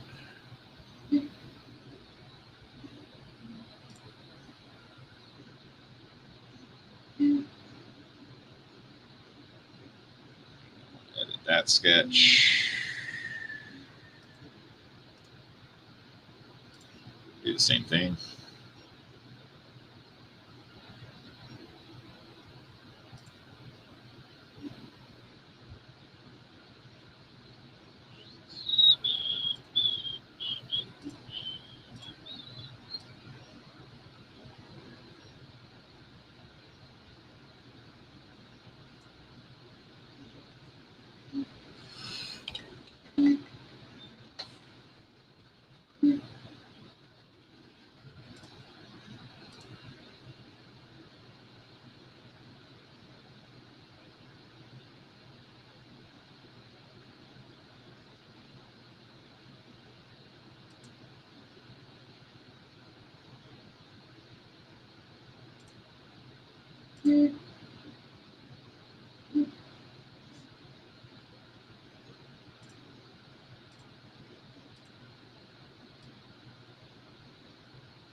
All right, connect these lines.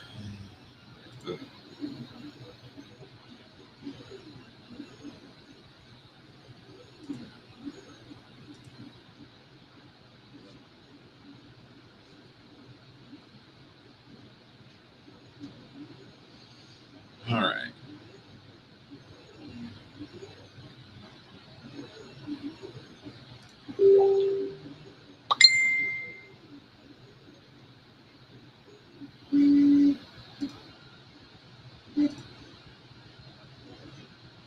What's up, Quad Daddy? How you doing?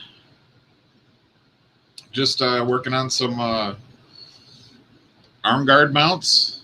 So I've gone and made some standard size arm guards. Now the green and the red one, I don't like how long they are. So I'm shortening them up a little bit now. So let's go ahead and turn all these off. All right, turn my sketches back on.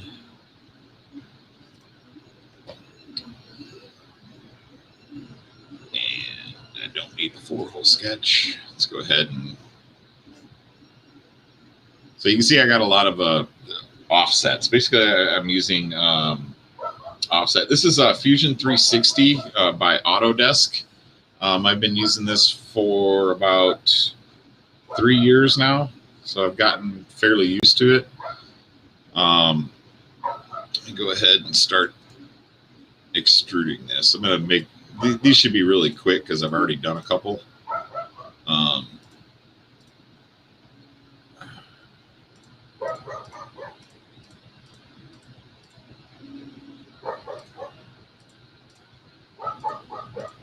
right. Make sure I've got all of my areas except my screw hole, my center holes. 2.0 millimeters. Negative because I want it to be below the plane. All right, let's go ahead and extrude my outer wall. This is the outer edge. So my arms are 5 millimeters wide. We go 5 millimeters tall. Joint operation is perfect. And then extrude again. And select everything for that top layer. Oh, crap.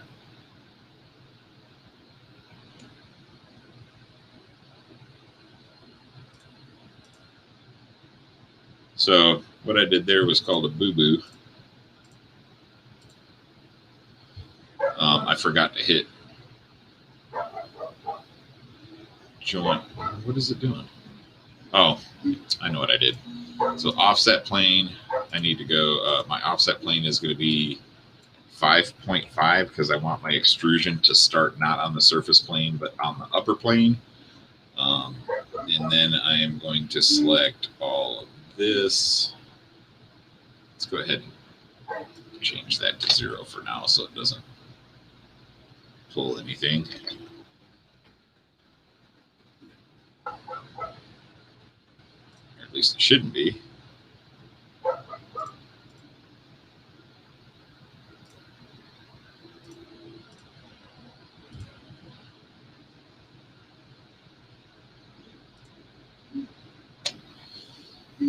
right, take a look at that, make sure I got everything.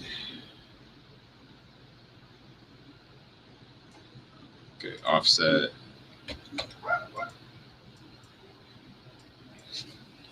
5.5, and then the actual extrusion is going to be 2 millimeters. Rotate around it and make sure it is. Oh, that's not right.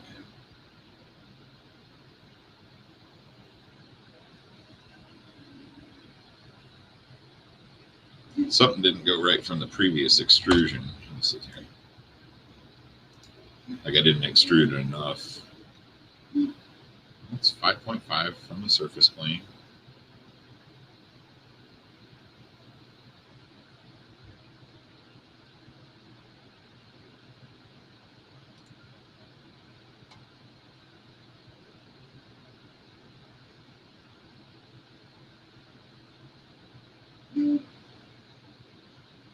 Oh. There we go.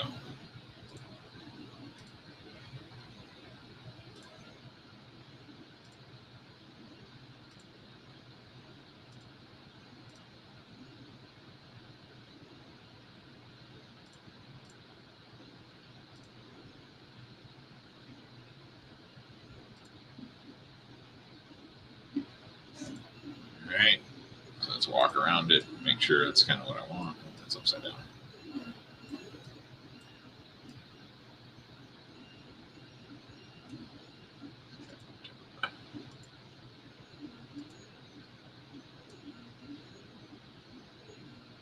All right, so I've got my basic shape.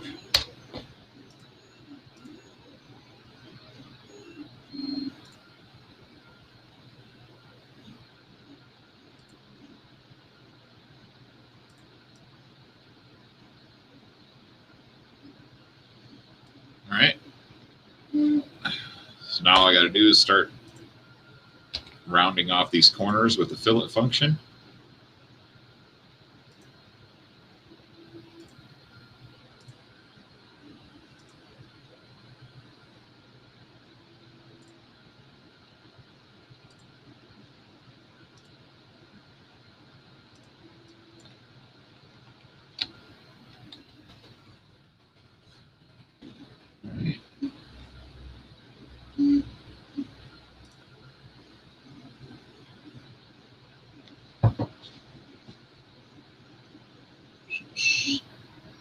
Do the top edge.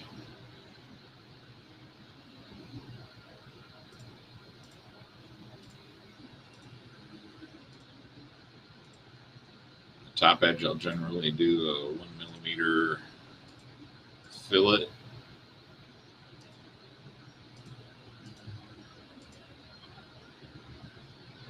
All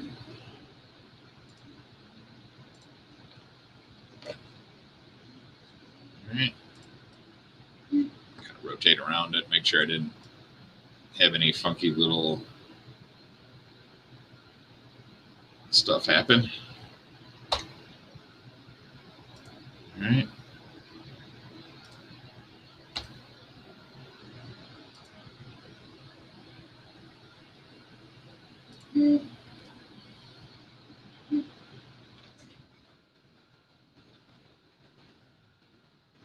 Right. Bottom now.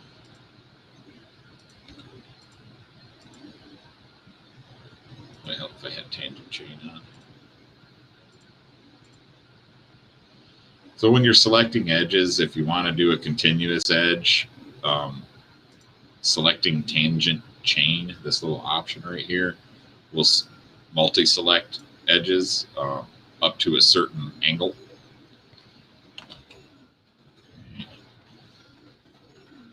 That went okay. Didn't put any funkiness in there. All right.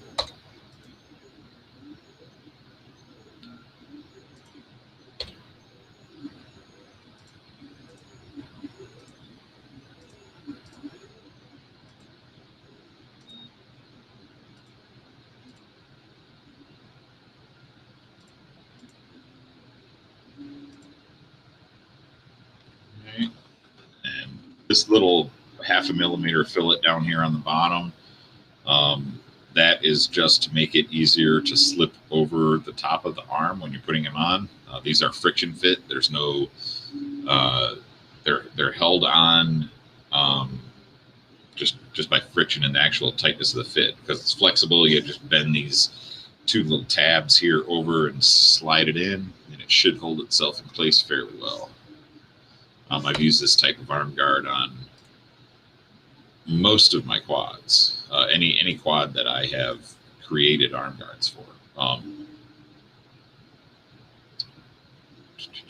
Sometimes I don't fill in the bottom. Sometimes it's only the edges. But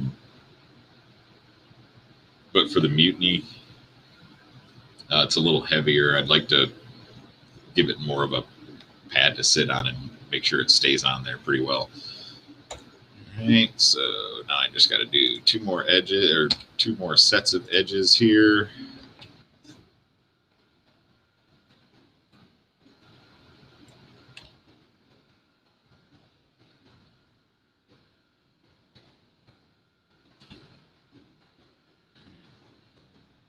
Let's see. No, you don't like me.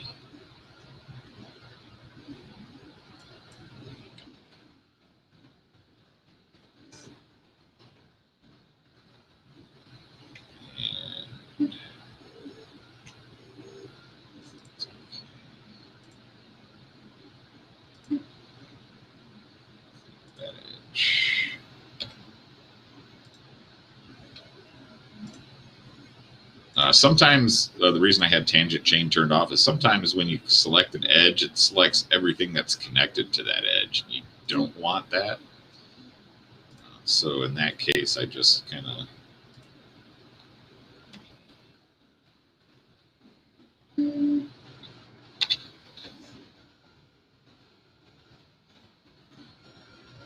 we go.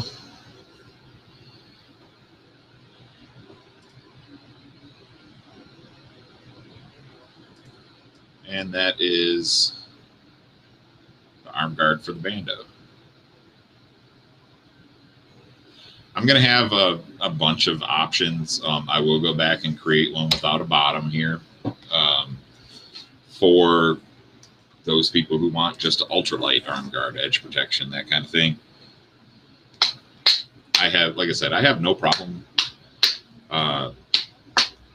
designing certain things that people ask for. If I have a feeling, like these things, quite a few people are asking for, and it's not a very long project. To be honest, I'm not sure how long I've been streaming, but I don't think it's been that long. Let's see. So that one I need to save.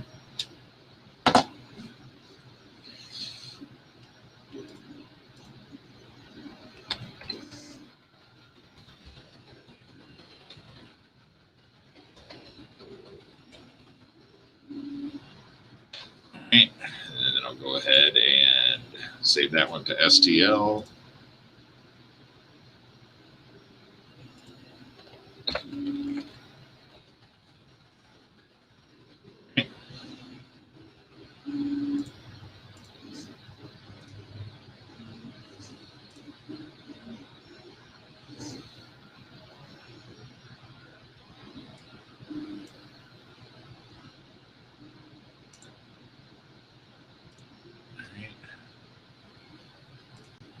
Okay, so now for the last one here.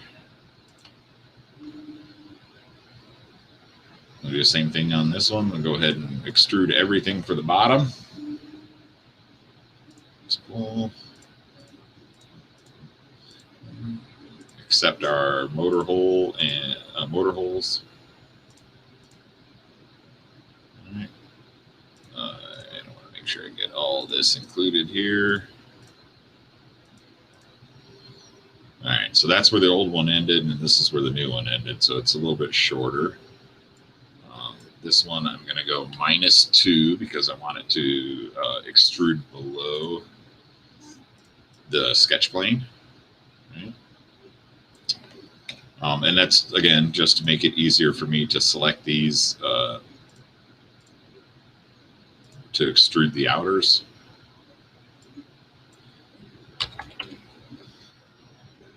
All right.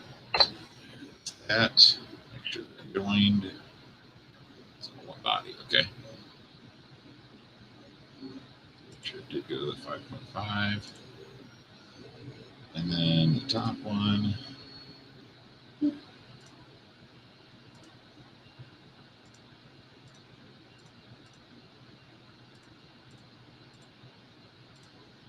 So for the top one, I'm going to select everything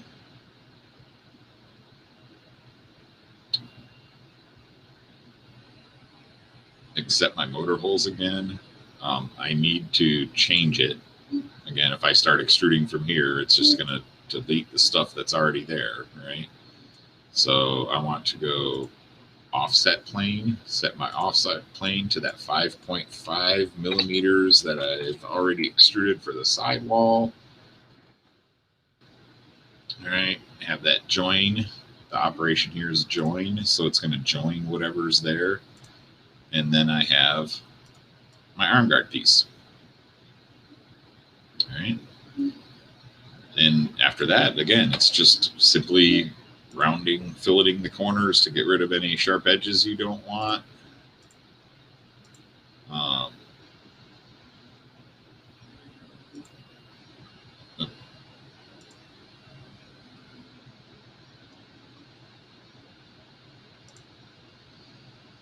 By the way, if you guys haven't noticed, my scroll wheel on my mouse is super fast, and it's also freewheeling. I took off the little, opened it up and took off the little restrictor in it, so it doesn't click every time I move, and I can just freewheel in and out. It's helped me so much in moving around in these drawings.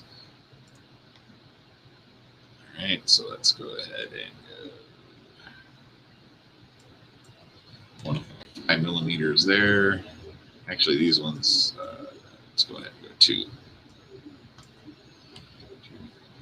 There we go. All right. Then I want to round out these sharp inside edges. Now this right here could be a problem because I've got multiple edges there. We'll see how that works for me. Because I only want to curve one edge. Sometimes it stops when you have multiple edges like that. Sometimes it will fillet, but it's one of the fillet curves will stop on that sharp, the next sharp edge.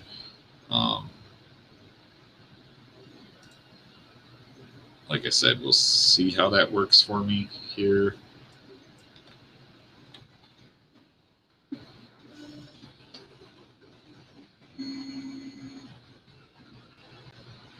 Yeah, see how the fillet kind of stopped on that edge? So it's not rounded. This one rounded out fine. That one did not. So sometimes it'll, if you go in and if you select some of these other edges, including, it'll finish the curve properly. It's just something to be aware of, that if you have 2 lines next to a spot you want to fill it, you may have to go back and select these other lines to get the curve proper. All right, that wasn't a big deal. So that's where I want those. Let's go ahead and click OK.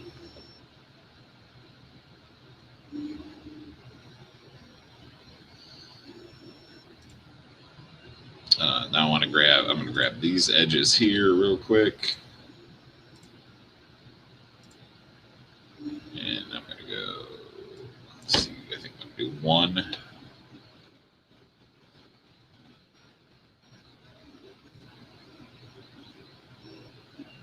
Those, and let's go ahead and do these outside edges as well. Same time.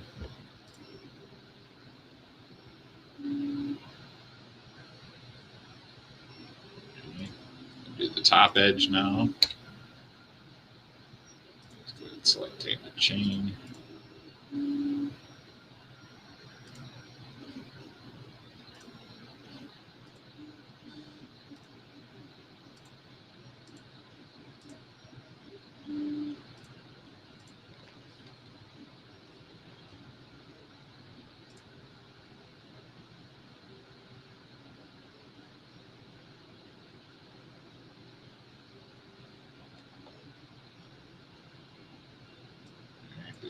millimeter on that edge.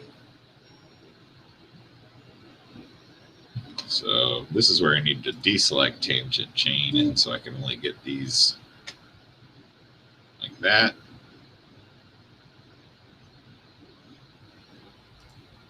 All right. Now I want to do the bottom edge just to round that off a hair.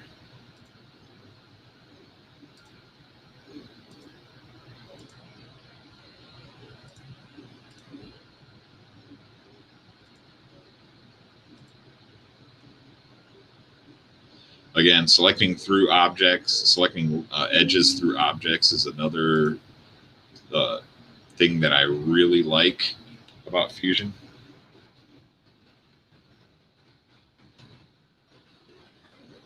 You don't always have to rotate if you have a clear view of your edges that you're filleting.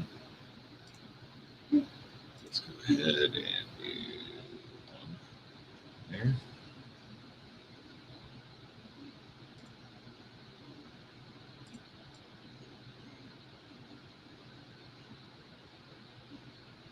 Make sure I don't have any weird funkiness going on that I might find later.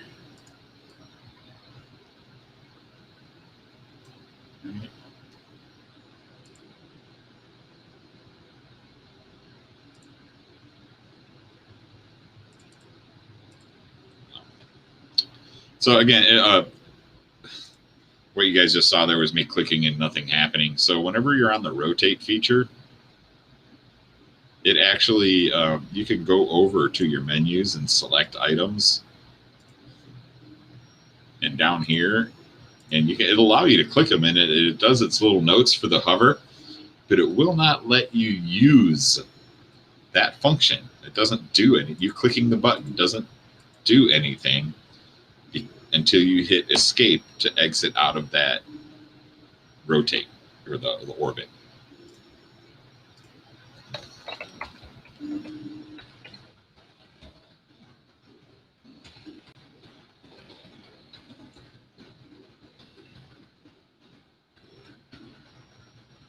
Go ahead and save that STL.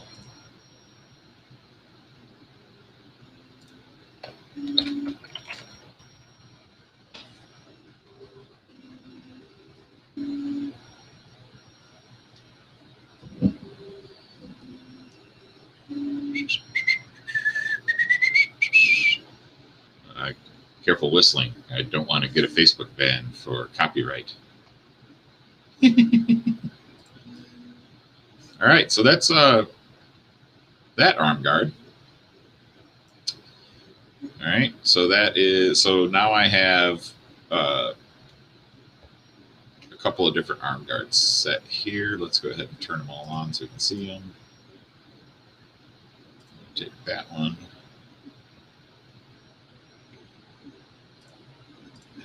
That one, move them.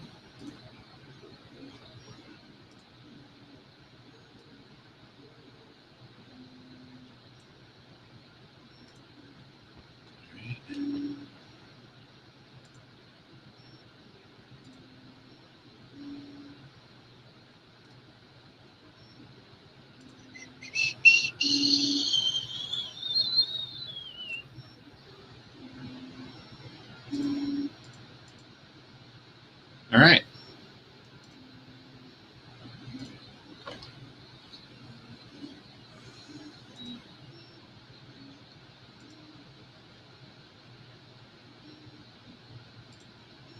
So this is my render screen. A lot of times I will do, these are low def renders. I can do high def renders. I'm only allowed so many per year, so I don't like to do them for a lot of stuff.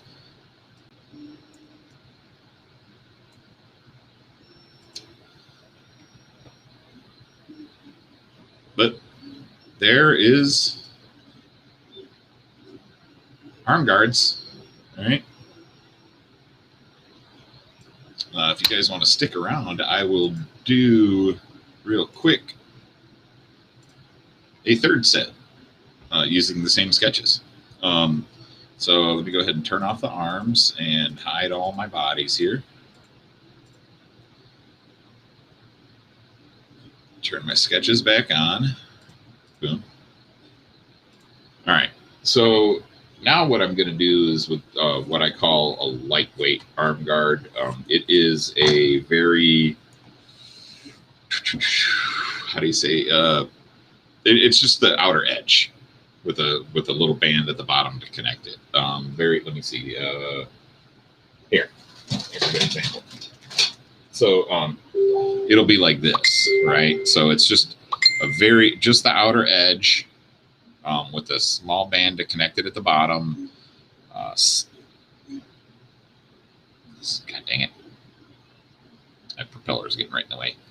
Not connected on top, but it goes around the full outside edge. Again, you cannot design one thing for everybody because everybody wants something different. I will probably end up turning one of these short ones into a skid, or making a skid adapter for the bottom. I've heard very few people, but a couple of people say they would like to have skids. I went through a skid phase where I was printing PLA and nylon skids for all my quads. Some of my tricks included sliding under vehicles and things like that. If you check Terry Hootie or Nad's Hootie Man's channel, he's got some nice footage of us testing the skids that I designed. And I think that was back from 2016 or 17, a long time ago. All right, so back to the quickie design of the skinny mount, or the skinny mount. So basically what I'm going to do is I've already set myself up to do it in the drawing by creating this long insert and short insert, or short offsets on the inside of that outer line.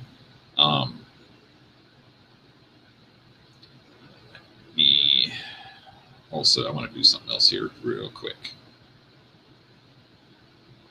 I want to offset this.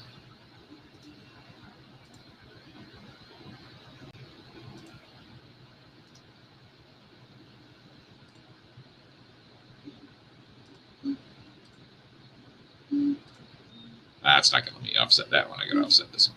So if you have previously offset a line, it will not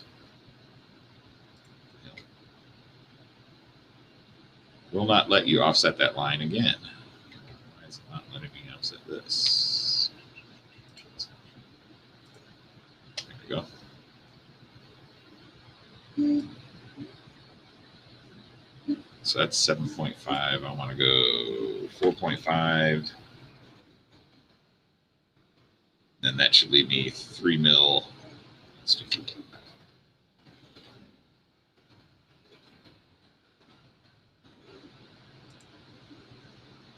So this one I didn't shorten because I thought it was okay. So I'm going to go ahead and shorten it for the skinny arm guard. All right, it's already touching on that side, looks like. Nope, it's not. Okay. Now that little gap right there, boys, can cause you problems.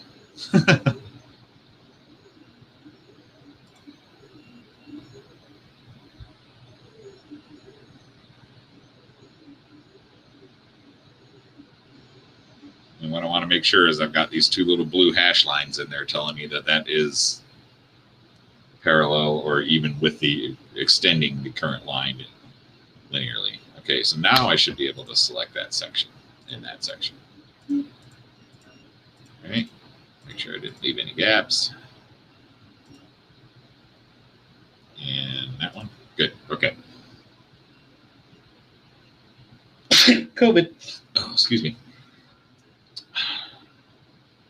So, skinny guards.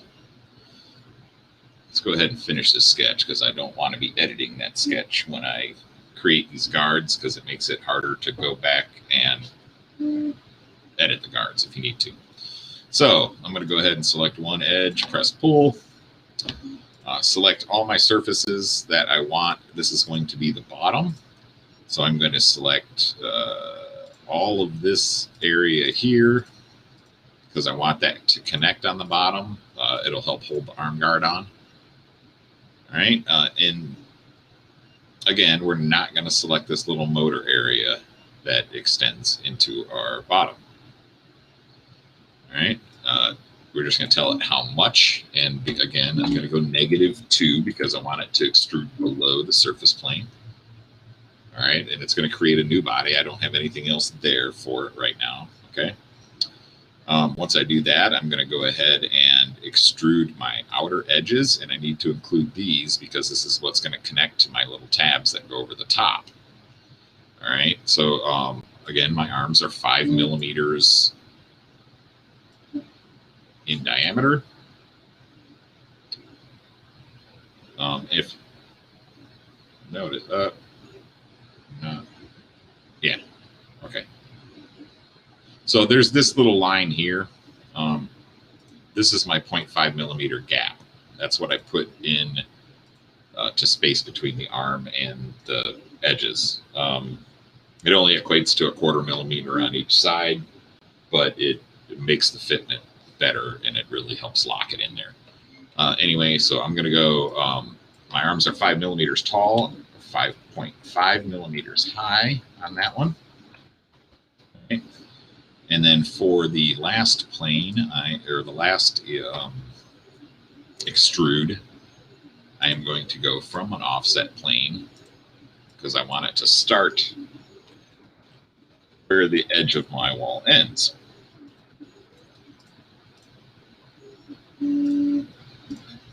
That one, that one, that one, that one, that one.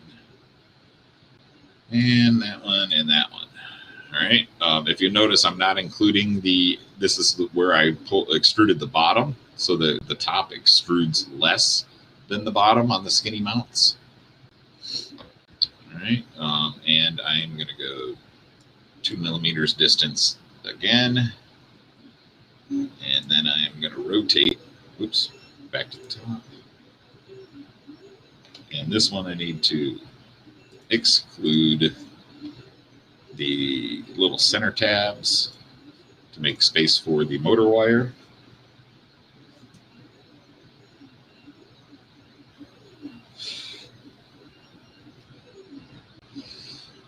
And then, oh, that's not right.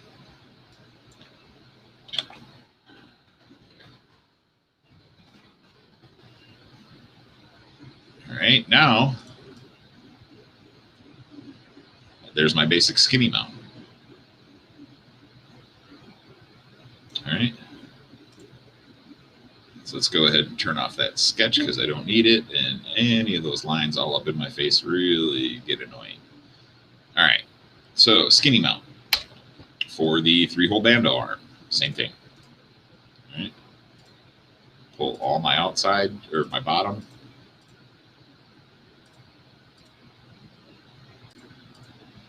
The bottom connects again. All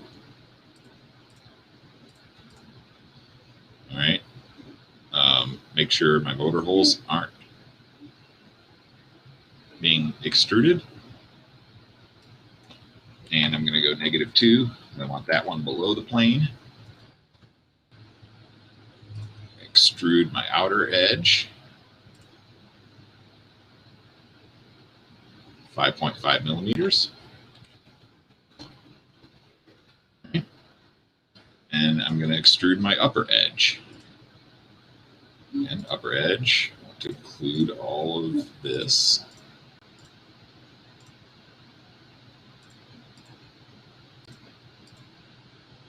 Okay. And then I need to go from an offset plane, 1.5 millimeters. We'll rotate, make sure I'm good. Whoa. Oh. My distance defaulted to 5.5. All right. Click OK and turn off that sketch. And now have my basic skinny mount for that one. All right. Bando skinny arm. Or sorry, mutiny skinny arm.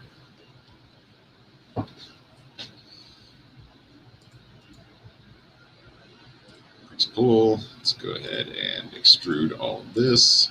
Again, selecting the parts that'll protect the bottom here. That one. And I need to go, because that separates up here, I need to go select those. And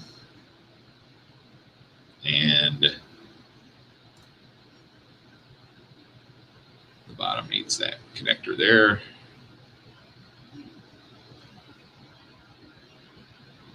Minus 2 millimeters below the plane. And select my outside protection. All right, that one's easy. 5.5.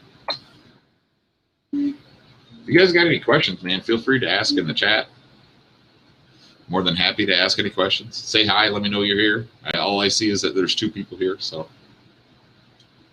I'm not sure if it's the same 2 people that have been watching for a while or if it's 2 new people. But all right, so I've got my outer edge. Let's turn off that sketch and make sure that that combined properly. Okay. And now pull the top. Press pull. Start offset plane. 5.5 millimeters. All right.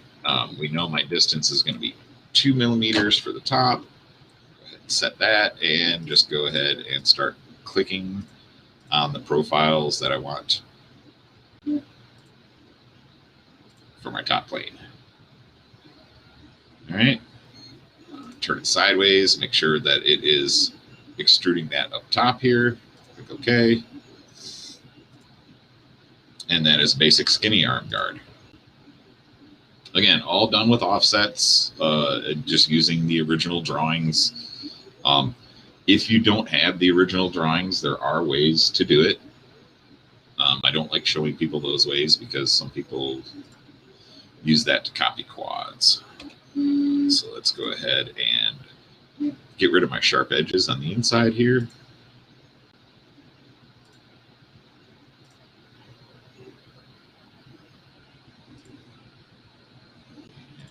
And these 2.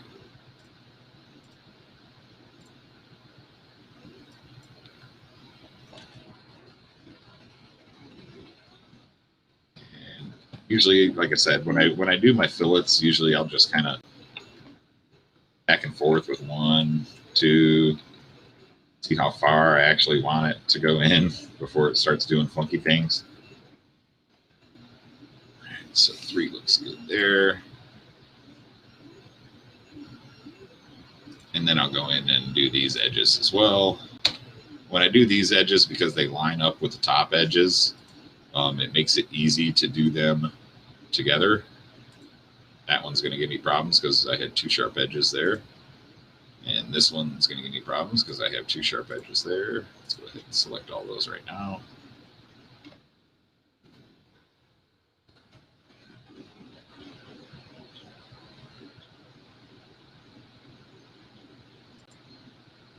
All right, back to the top. So let's see what we're doing here.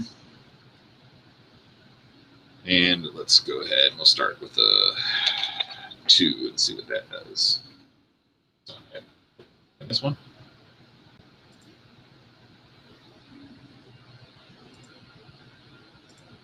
I did miss one. There we go. All right. 2, maybe not enough. Let's try 3.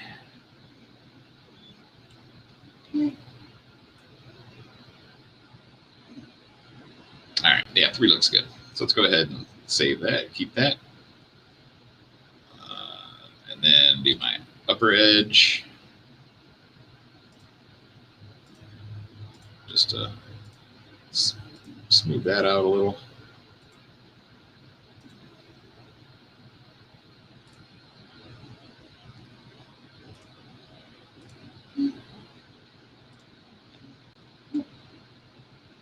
All right.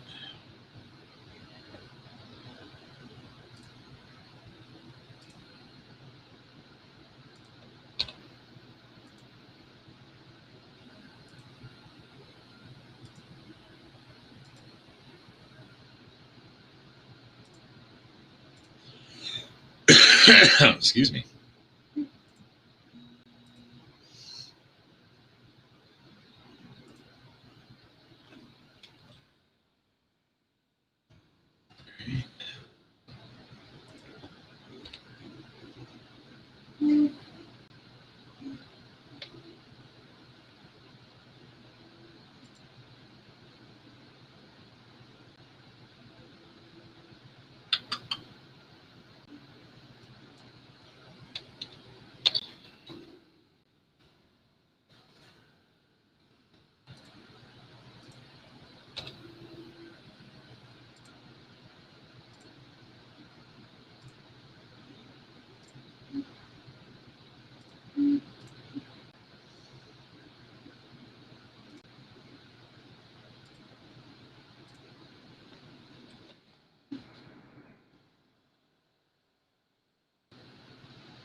All right.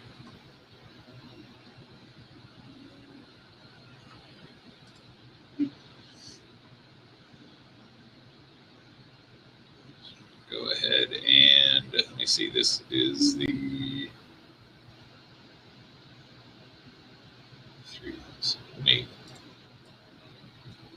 rotate around this. Make sure I've got all my edges nice and rounded and clean. Connector bar on the bottom's proper. All right. So that one is done. So let's go ahead and call that, rename it. Call that freehole.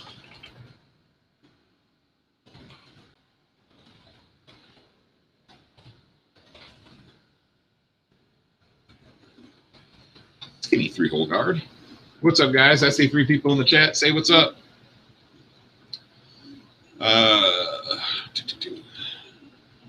So that one is done. So let me go ahead and export that.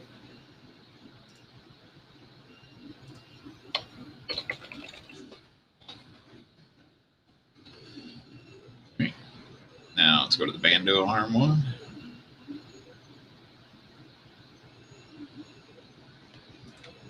Go ahead and move these real quick.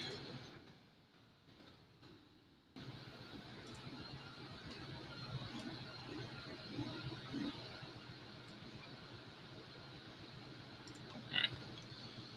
Just did that. So when I go to show all of them, they're not all on top of each other.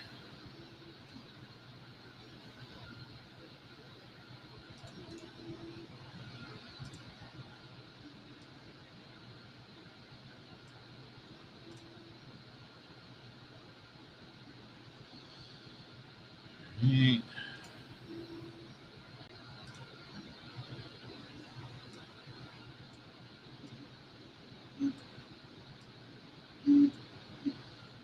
Trying to keep them different colors here so I can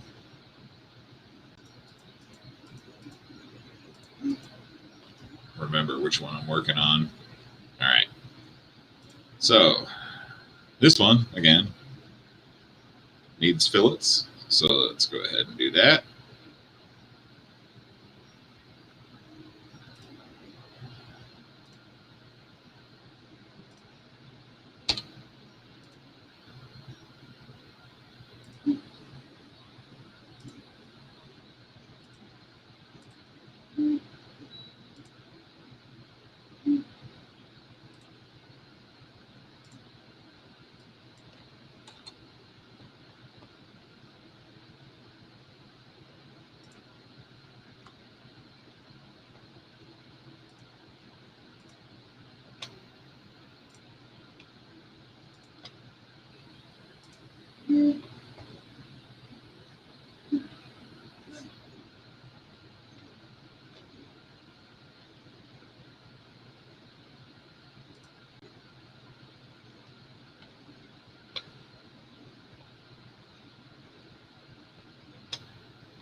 outside edge fillets.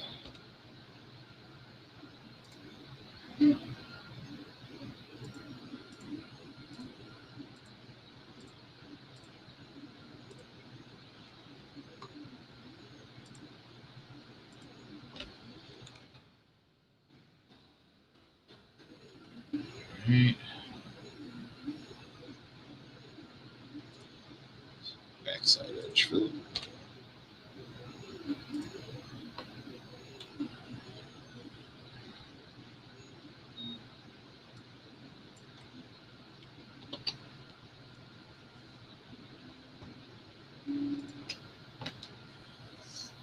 All right. And then the bottom.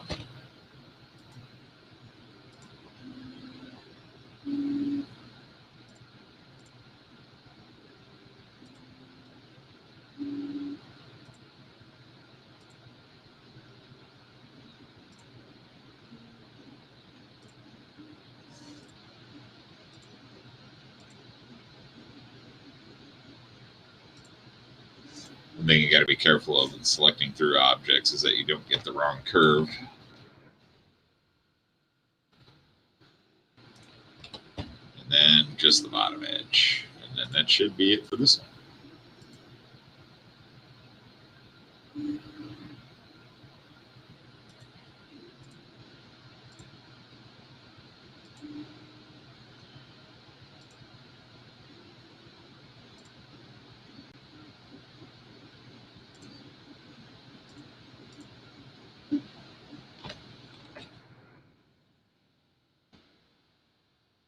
All right, and then get rid of these ugly little sharp corners there.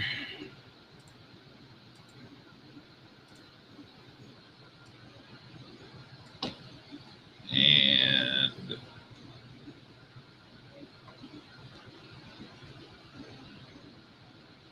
also want to get these back on these two sharps.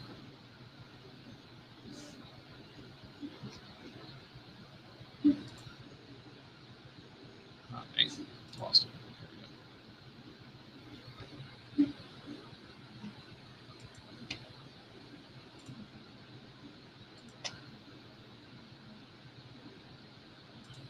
we go.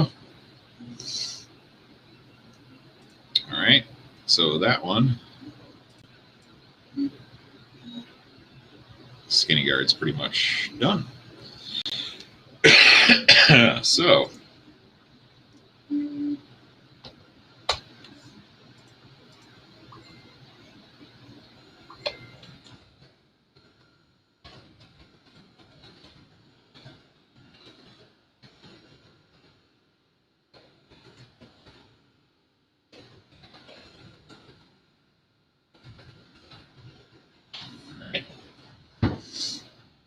and save that one to STL.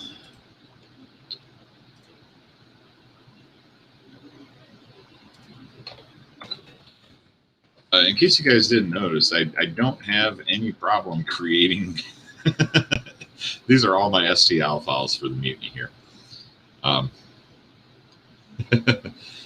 So I do create quite a few prints. All of them get posted to Thingiverse. These ones, when I'm done fiddling with this last one, these will get posted to Thingiverse as well. What's up, Mr. Relentless? How you doing?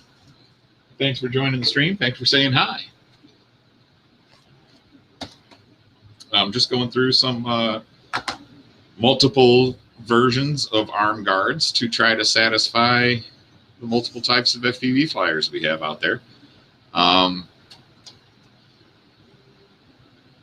my last one, I have created now, let's see,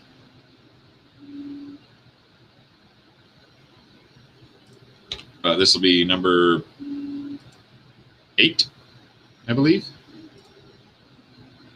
8 guards that I've created in this stream since it started, or 7, 8, something like that.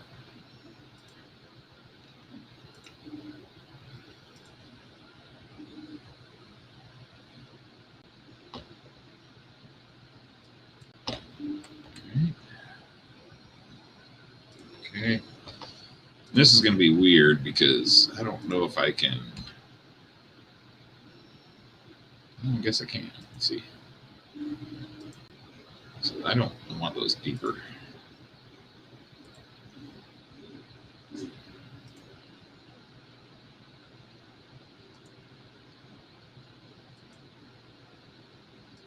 This doesn't always work out. We'll see how it does here.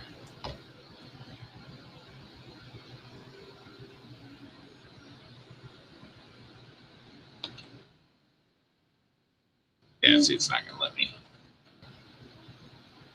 Or at least not multiples. Let me try one.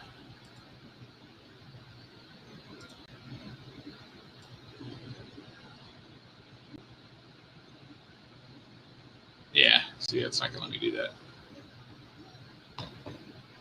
That's all right.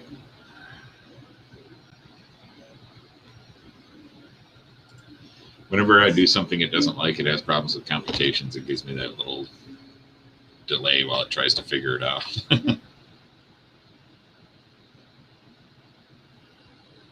Let's see something here.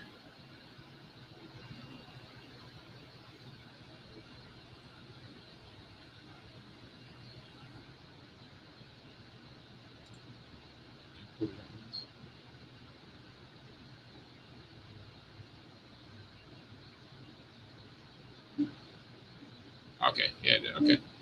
I was just checking to make sure I'd pulled all the right features here. Just round out that top edge there.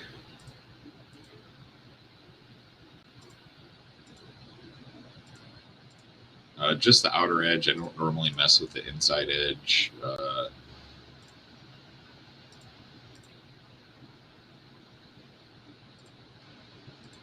Just for fitment.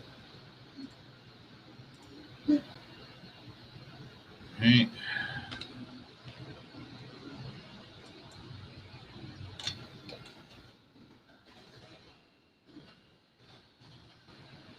Make sure we don't give me any funkiness.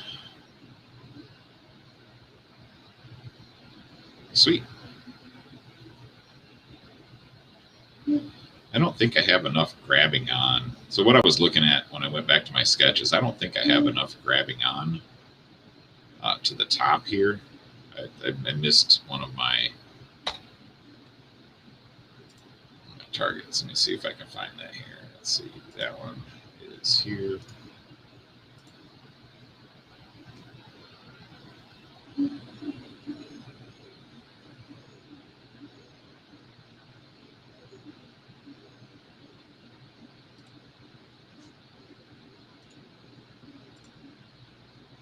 That's the outside edge. I want top.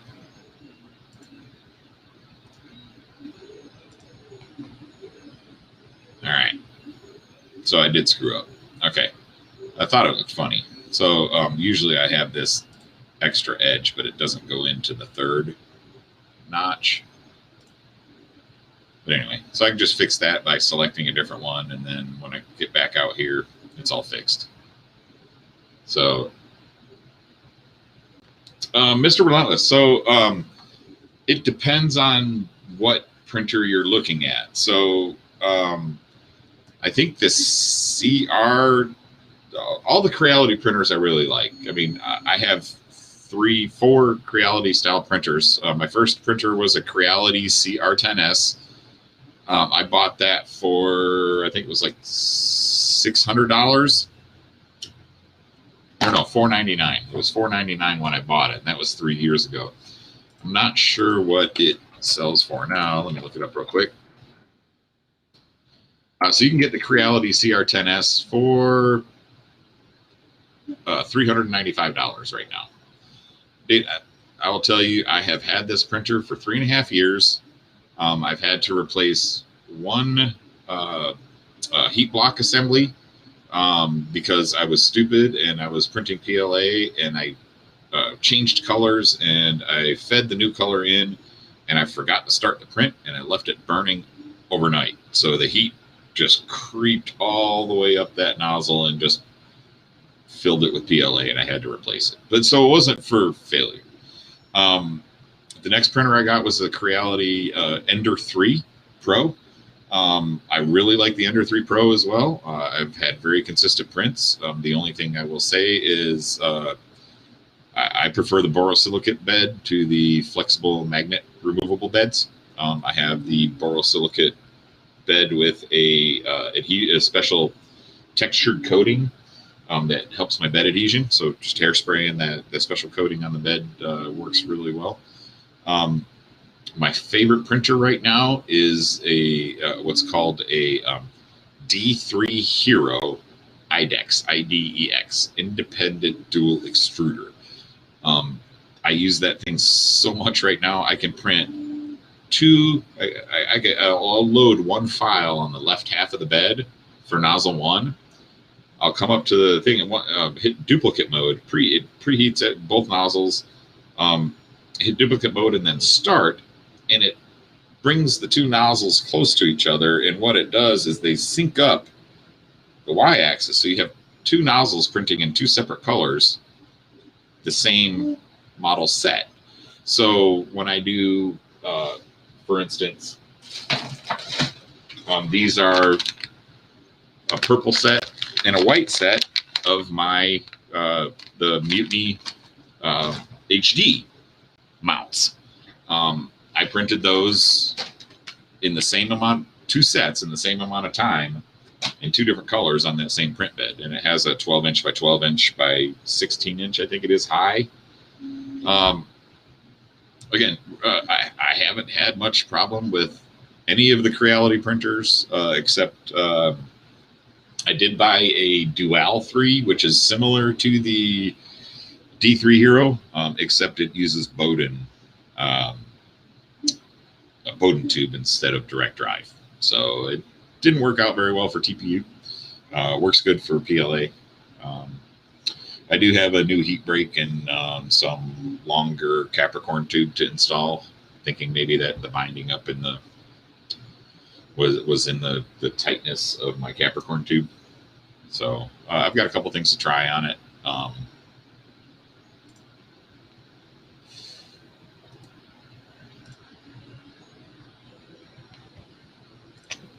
There we go.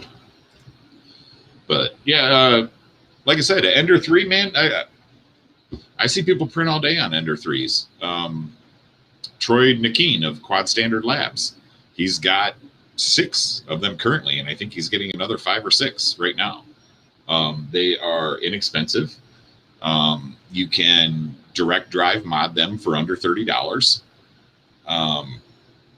I went ahead and for mine, I did, I don't know if you guys saw a video I posted a while back, but I upgraded my Ender 3 to touchscreen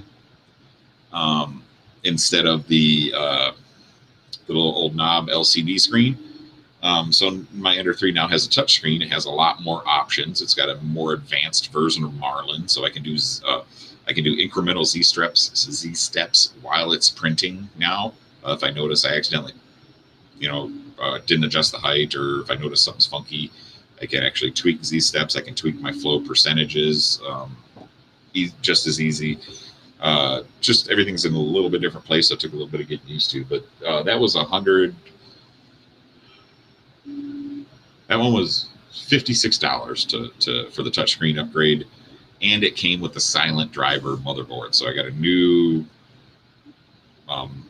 printer main board and a new touchscreen and firmware and everything to do it too. So that's really nice.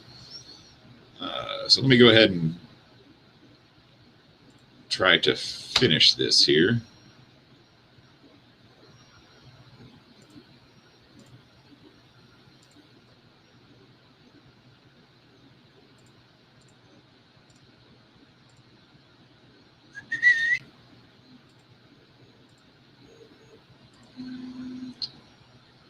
So you guys got anything good planned today? Are you just sitting inside because of the weather, or what? It's a Saturday. I mean, everybody should be trying to be out flying or out doing special chores. This was just something I wanted to do real quick before I started building my filament dryer cabinet. Once I get that done, I'll kind of do an overview of the filament dryer cabinet, how I built it and everything, because it's not just a box. I've got a actual heater and a heater fan that I have hooked to. I'm going to have hooked to a temperature controller, temperature and humidity controller with a built-in sensor. So once the temperature rises above a certain amount, there's my son here. What's up, bud? Just live streaming. So, but once the temperature drops below a certain amount or rises above a certain amount, I'll be able to. It'll automatically keep it warm for me. But, all right, this should be the last little tweak that I need to do here. Just a couple of fillets to smooth out the edges.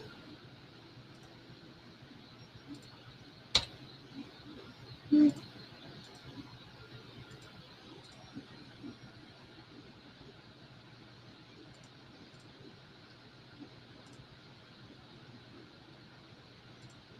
case you're wondering, I'm doing another live stream design session. Talking to my son. So I don't get a lot of people to join them, but the ones that do, I feel learn something. So I figure if I'm going to do the design,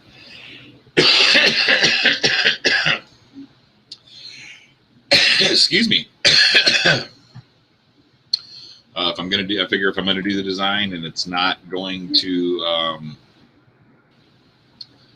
give away any of my trade secret type stuff.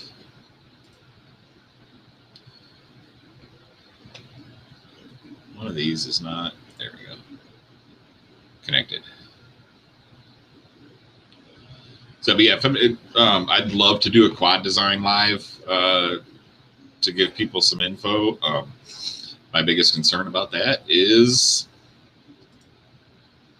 China. Can I say it with a Trump accent? China.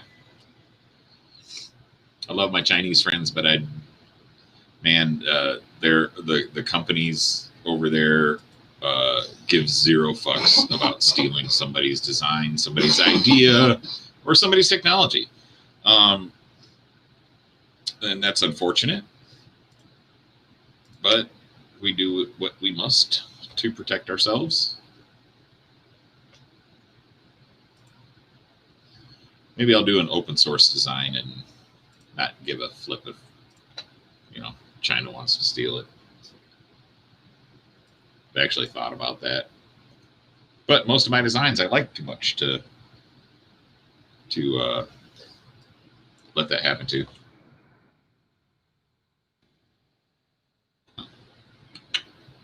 Oh, it's because I'm not doing this.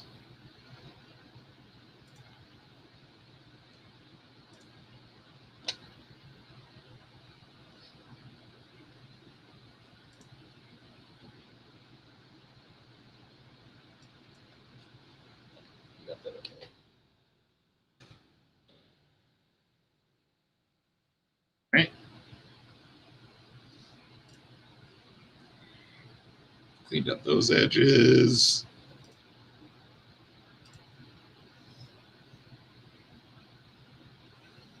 I don't know why I didn't do that one.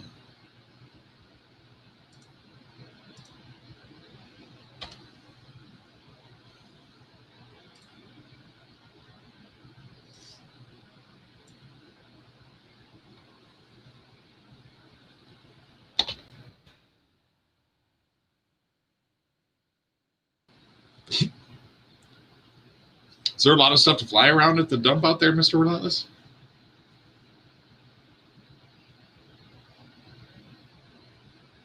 Or is it just an open space where you don't have to worry about beating up shit or hitting anything? Scusi?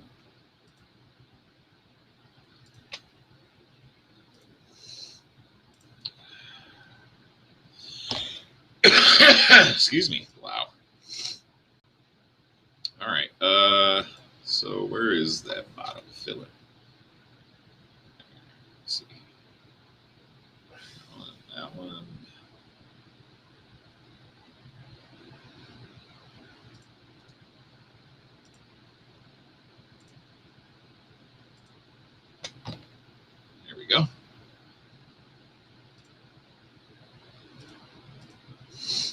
that is pretty much it. So now you guys have seen me design, or have on record me designing 8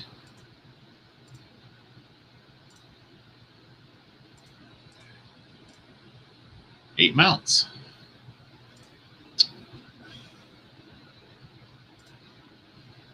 Give me a little render snapshot here. All right. Over on the left, we have the full long mounts. They're a little bit longer than I thought most people would want. So I shortened them up here. This one I did shorter to start with. That's why there's no center column there for the short one. But then we also have the skinny mounts. The skinny mounts are just the edge, give you a little bit less weight, and so on. So let's see if I can find a good angle. Here we go. For a snapshot.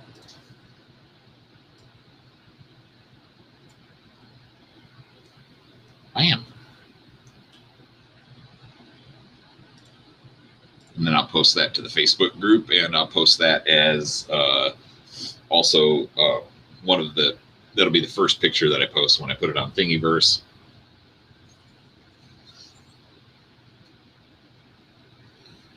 Just to give people an idea of what the design is.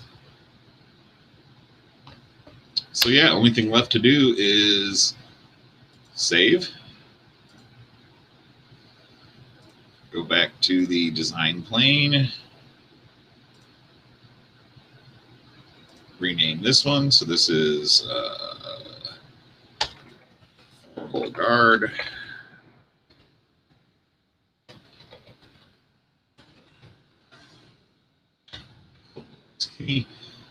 And let's go ahead and export that. Save it to STL.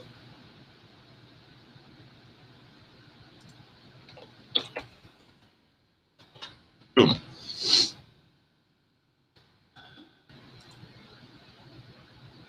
File is saved. That's it. That is pretty much it as far as the footy design goes, guys.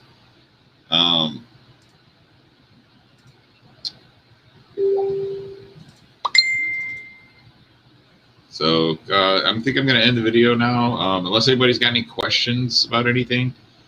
I'm going to go ahead and end the video. Thank you guys for joining. Thanks for chatting in the live stream.